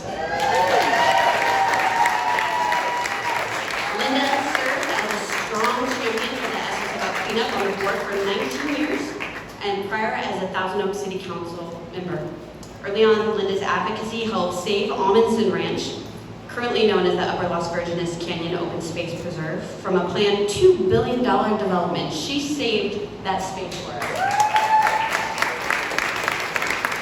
Revelations about perchlorate in the groundwater and other contaminants from the Santa Susana Field Lab in that area were instrumental in her incredible environmental victory that not only protected would-be residents of the development, but endangered species such as the California red-legged frog. In 2004, Linda successfully led efforts for the county to acquire any proposed developments in Ventura County located within a 2-mile radius of the site to perform soil and water tests for perchlorate and TCE. It's a big victory, you guys. You should applaud that one. Year after year, Linda has ensured that Ventura County prioritized the health of its residents over polluters and captured agencies by regularly adopting and expressing a position of support for the full background cleanup. With Linda leading the way, Ventura County weighed in forcefully over and over again in regulatory and environmental review process and strong support of those original cleanup agreements to background. Time and again, the SSFL community has been able to count on Linda to stand up for us. She has always treated the community with kindness, respect, and compassion. We are immensely grateful for all your efforts on behalf of Ventura County residents, and we are proud to honor you and your service on the SSFL cleanup. Thank you.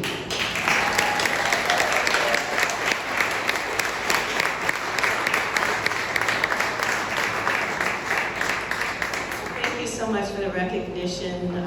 These ladies are incredible. I'm so thankful for them because they really are like the next generation, and you're going to be honoring the first generation of opponents to Santa Susana Field Lab. You know, as I listened to the speakers today, Daniel Hirsch's slide that talked about word, you know, people's words, and I think about Boeing coming into my office, looking me in the face and saying, our contaminants have not come off site. Even though, you know, the records show the outfalls of contaminants coming off site. I think of the state historic commissioner who said, let's give the land to the Chumash and let them clean it up, you know, as though, you know, this will be a good test for them. I think about the General Services Agency of the federal government that came in and said, let's pass it off to the Chumash, and as a result of that, or give it to the National Park Service. But it turns out the National Park Service couldn't take it because law doesn't allow them to take contaminated land. You just keep seeing them trying to pass the buck. And in all of this, Daniel Hirsch saying, this is what's going to happen, you know, watch for this. And when they came up to that horrible agreement in 2022, he said they're going into a confidential meeting that we're not allowed in. No one representing the public was there. And they're going to come out with lesser guidance, and that's exactly what happened. Thank you, Daniel Hirsch, for everything that you have done to bring it forward, to keep the elected officials educated, to fight this. It's what you have done for everyone. It was the first time I ever heard about Santa Susana Field Lab was when I was a mom out in the San Fernando Valley, and then said, you know, if I'm getting into elected office, I'm going to do what I can to clean up this. I also want to recognize Mothers for Peace. And we have a representative here, another group that I'm working with that's trying to decommission Diablo nuclear power plant. Again, people dealing with these multi-billion-dollar corporations, whether it's PG&E, whether it's Boeing, and watching the federal government cave. Keep fighting. We know that it can be successful. I admire so greatly the courage of the individuals that continue that fight. And I look around the room, I just see Dr. Levin from our public health director in Ventura County, and Larry Yee, the head of the Regional Water Quality Control Board, people out there fighting for us, and we have to keep backing them and encouraging them. And Dr. Dodge, just thank you so much for everything you did. I appreciate this, but you guys are all winners. Thank you.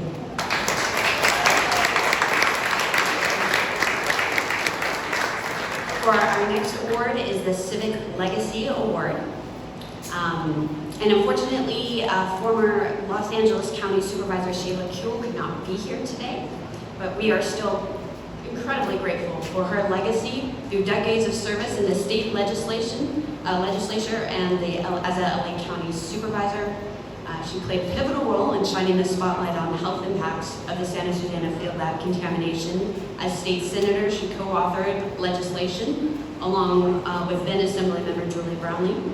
And the legislation required the SSFL to be cleaned up to the most protective standards, which we know that word, background. The community has been reliant on her long advocacy and civic work. She championed the AOC cleanup agreements that required Department of Energy and NASA to clean up to background, and said helped pass a resolution stating that the Board of Supervisors would sue the DTSC if they violated their cleanups. So we would like to still thank Linda, even though Sheila. And Linda, would you be so gracious to come accept this award for Sheila Kuehl? And we'll be mailing it to her. It's not up here for some reason. We lost it. We'll get it to you. On behalf of Sheila Kuehl, I dearly love, just a real champion. Thank you for recognizing her. Absolutely, thank you. I know. This one I want to do. Our final award is the one that makes me want this dang cleanup the most. The SSFL Humanitarian Award, sorry, I'm not going to cry. Is for the co-founders of the Rocketdyne Cleanup Coalition. Holly Huff, Ray Mason, Don Kowalski, and Barbara Johnson, who cannot be with us here today. All of them live in the Santa Susana Knolls, which lies directly beneath SSFL. They got involved over 30 years ago in 1989. 35, sorry, tell me. Speak up, Marie. Correct me when I'm wrong. As community representatives of the Rocketdyne Cleanup Coalition, the coalition also included Committee to Bridge the Gap, Physicians for Social Responsibility, Los Angeles, and the Southern California Federation of Scientists. Early on, they scored a tremendous victory when they stopped the hot lab from being relicensed, effectively ending all nuclear activity at SSFL. They did that. That's right, they did. This is believed to be the very first community-based shutdown of a DOE nuclear facility in the country. Good job, thank you.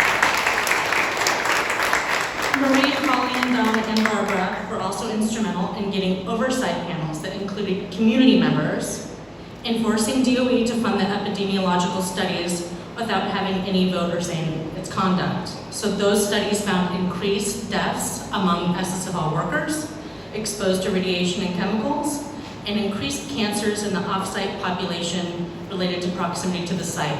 The studies that Dan and I believe Dodge are citing today, they were instrumental in helping us get those done. All the while, the RCC ladies continued to fight for a full cleanup through SB 990, and then for the AOC cleanup agreements. The AOC agreements are the cleanups to background. They protested radioactive waste from going from SSFL to already overburdened EJ communities in Kettleman Hills and Buttonwillow. They participated in countless agency meetings, countless hearings, committees, panels, media interviews, demonstrations, rallies, and vigils. Marie, Holly, Dawn, and Barbara have given so many years of their lives to this cleanup. They sacrificed time with their children and their grandchildren to attend meeting after meeting, to testify in hearing after hearing, year after year, fighting hard and fighting so damn well. So that hopefully someday, all of us, the people that live here, won't have to worry about our kids getting sick. They did the right thing for so long and the cost was great. We know that. We recognize your incredible work and all that you have given and continue to give to this fight. The RCC ladies' stories were captured in a paper that was part of the SSFL advisory panel in 2006 called Loss of Innocence. It begins with these words, quote, "It was 1989, mid-May, when our lifestyles changed irrevocably and our innocence was lost." And it concludes, "We still wait and plan for the following: a comprehensive community health study, and an independent, effective cleanup adhering to the strictest standards." It has been a 17-year, at that point, ongoing lesson in frustration at how agencies and government interact with big business. It has been a chess game of strategic moves played out in a form that was surreal to us. It has been a time of fear, uncertainty, and change. We lost our innocence, unquote. And I have to say, for Melissa and I, and many other community members, we feel we too have lost some of our innocence. We just wanted to protect our families and communities too. We couldn't have imagined when we first started what we would be up against. But while we may have lost some of our innocence, we've gained knowledge, skills, community, an unquenchable desire to follow in their footsteps and secure the cleanup that will protect all of us. Each and every cancer diagnosis in this community spurs us on. The fight to fully clean up SSFL never should have taken this time long. Marie, Holly, Dawn, we thank you for doing the right thing. May these amazing women continue to inspire all of us to keep showing up, fight with courage and conviction to not give up fighting for the protection of our communities. Please give a huge round of applause for these heroes.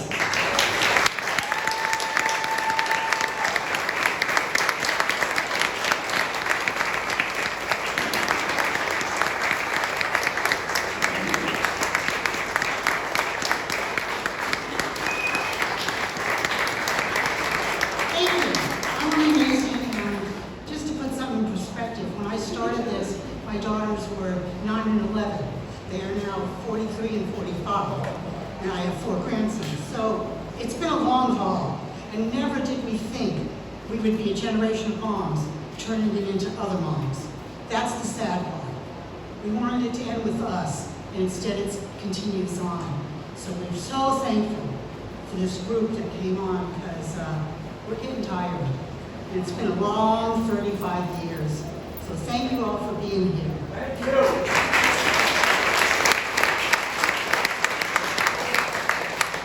When we started in '89, we were younger, and we were completely oblivious to any of the science. And we met up with some amazing people in the San Fernando Valley. The Litts, the Lundys, the Raskins, and the Remboms.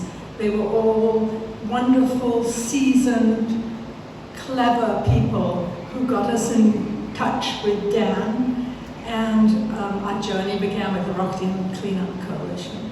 It was a scary journey. Silkwood played on our minds. We checked our brakes when we left to drive home. There was a woman that Rocketdyne hired that sat in the back, and every time we said anything, she wrote feverishly. And it was very scary at the beginning for us. But we're very grateful for Dan, because without Dan, we would have been completely lost. So, thank you, Dan.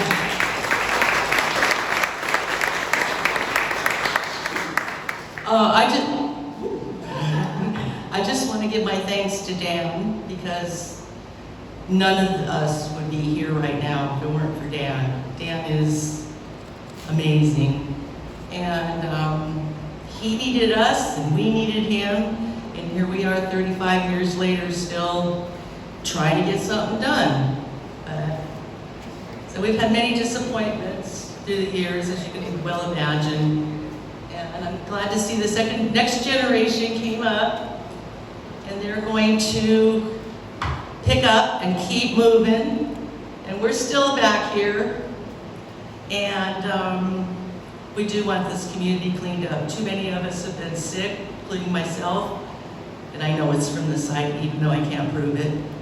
And I just want to say thank you to everyone for showing up, and thank you to these women, and thank you to Dan and his helpers, and Doctor, thank you, and everybody, thank you. And Linda.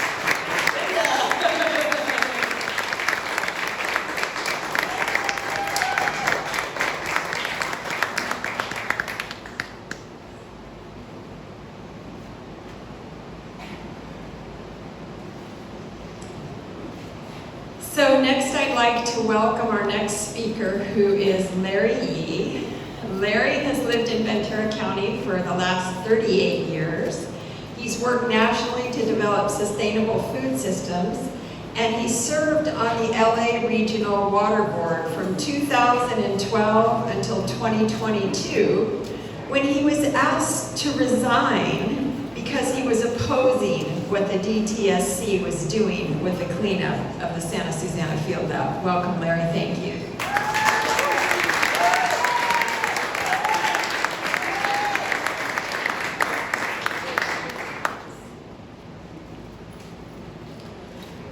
Well, I think it's all been said.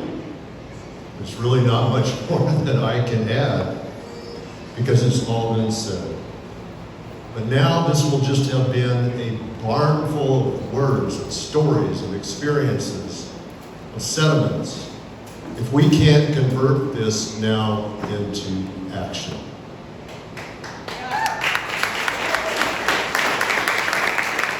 And I just want to say to those who were just recognized, it is with our deepest appreciation that we thank you for your steadfast leadership and the courage to do the right thing. You are our heroes. In this epic struggle for justice and right action, we follow in your footsteps. We stand on your shoulders. Calvin Coolidge once said, "Nothing in the world can take the place of persistence.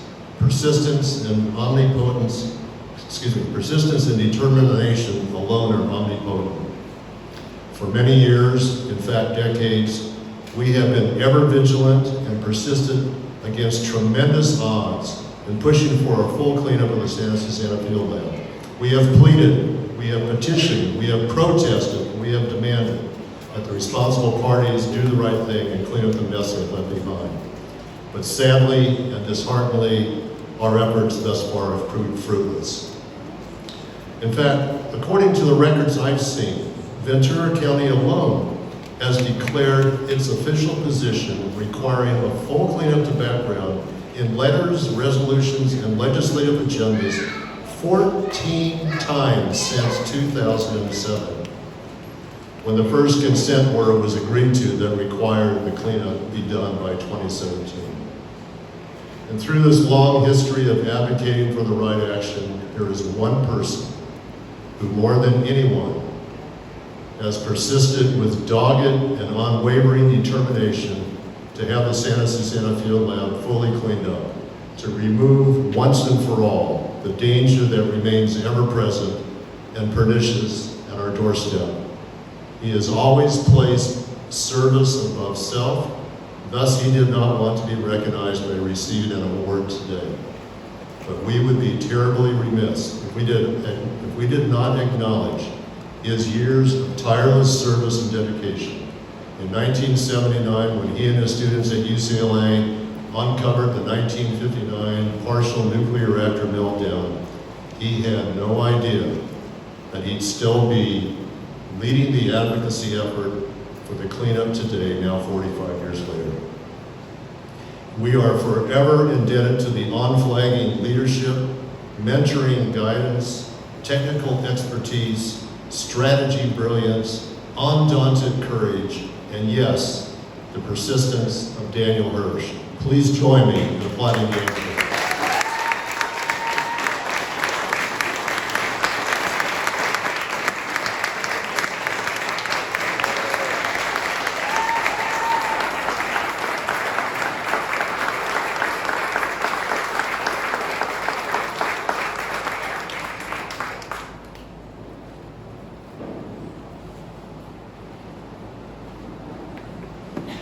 This call to action is both a message and beacon of hope. It is the hope that we will be heard and action be taken by our local elected officials to litigate Boeing's final environmental impact report for the Santa Susana Field Lab that was certified by the Department of Toxic Substances Control, DTSC, 1 year ago on July 23rd. Martin Luther King famously said that the arc of moral justice, the arc of the moral universe, is long, but it bends towards justice. However, it does not bend on its own. It only does so because people pull it towards justice. Rather, it's been 65 years of injustice, 65 years of injury, of indecision, of inaction, of indifference, and insecurity. The insecurity of going to sleep every night, not knowing if the next day cancer or some other serious malady comes knocking. That's the insidious nature of living near dangerous, toxic, chemical, and radioactive pollution. Time does not lessen the potential health impacts. They only become greater. Recently, Boeing has made headline news for its breaches of airline safety, born of a malignant corporate culture that sacrifices safety at the expense of profits. Boeing is doing everything it can to limit its liability and reparation that would bring some measure of justice to the 346 who were killed in the two 737 crashes. It's the same playbook that they've been using for Santa Susana. Know that there have been more than 346 who have been harmed, injured, taken ill, or died as a result of the toxic pollution at the Santa Susana Field Lab. So we ask, how long will Boeing be allowed to drag its heels and shirk its responsibility? While Boeing is a major responsible party, they are not alone in this egregious travesty. The State Department of Toxic Substances Control should be ashamed and must be held accountable for allowing Boeing to skate on a full and complete cleanup of the Santa Susana Field Lab.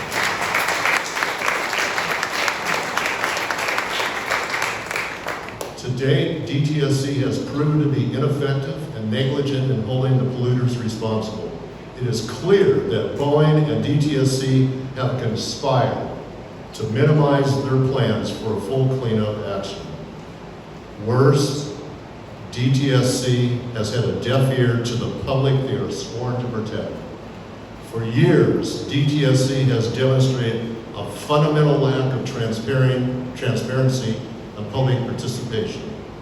They have continuously denied and ignored the relevance of independent, peer-reviewed studies that have shown beyond any doubt that Santa Susana Field Lab contamination poses a real threat to the health of those in surrounding communities. DTSC should have never certified the final EIR. This EIR is so deficient, so grossly inadequate. If Boeing implements the secretly negotiated settlement agreement of 2022 as they planned, the EIR will allow 90% or more of the contaminated soil to be left on site. Yes, 90% or more left in perpetuity. Imagine if we just took 10% of the chairs out of this room. Would anyone notice? Leaving 90% or more of the toxic contamination is no cleanup. I don't know about you.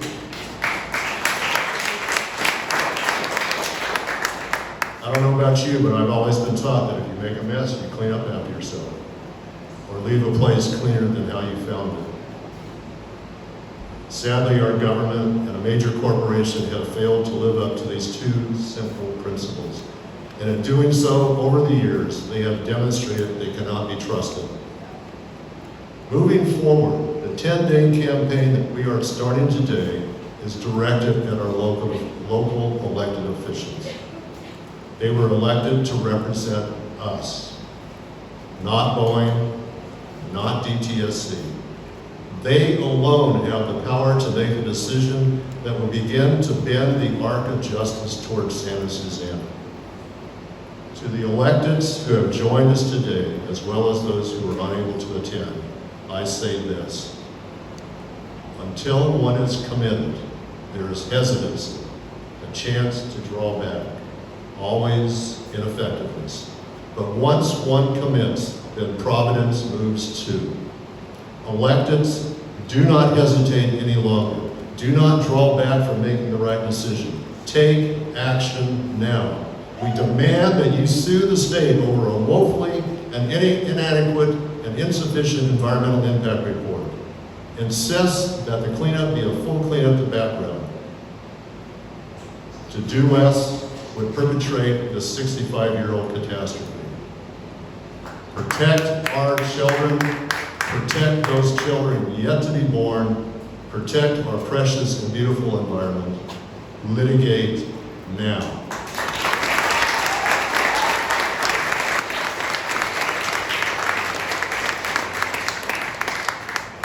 I started by saying that this call to action is a message of hope. A lot of activity at the Santa Susana Field Lab was for the space program. And when the astronauts first went into space and looked back at our planet, they saw this beautiful blue orb floating in space, an iconic image of our Earth. It was pristine.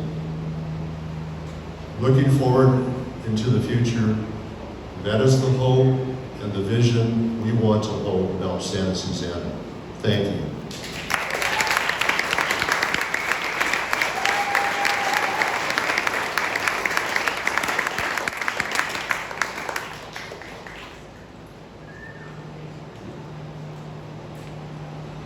Wow, thank you to all of our speakers and all of you who showed up here today and all of our award recipients.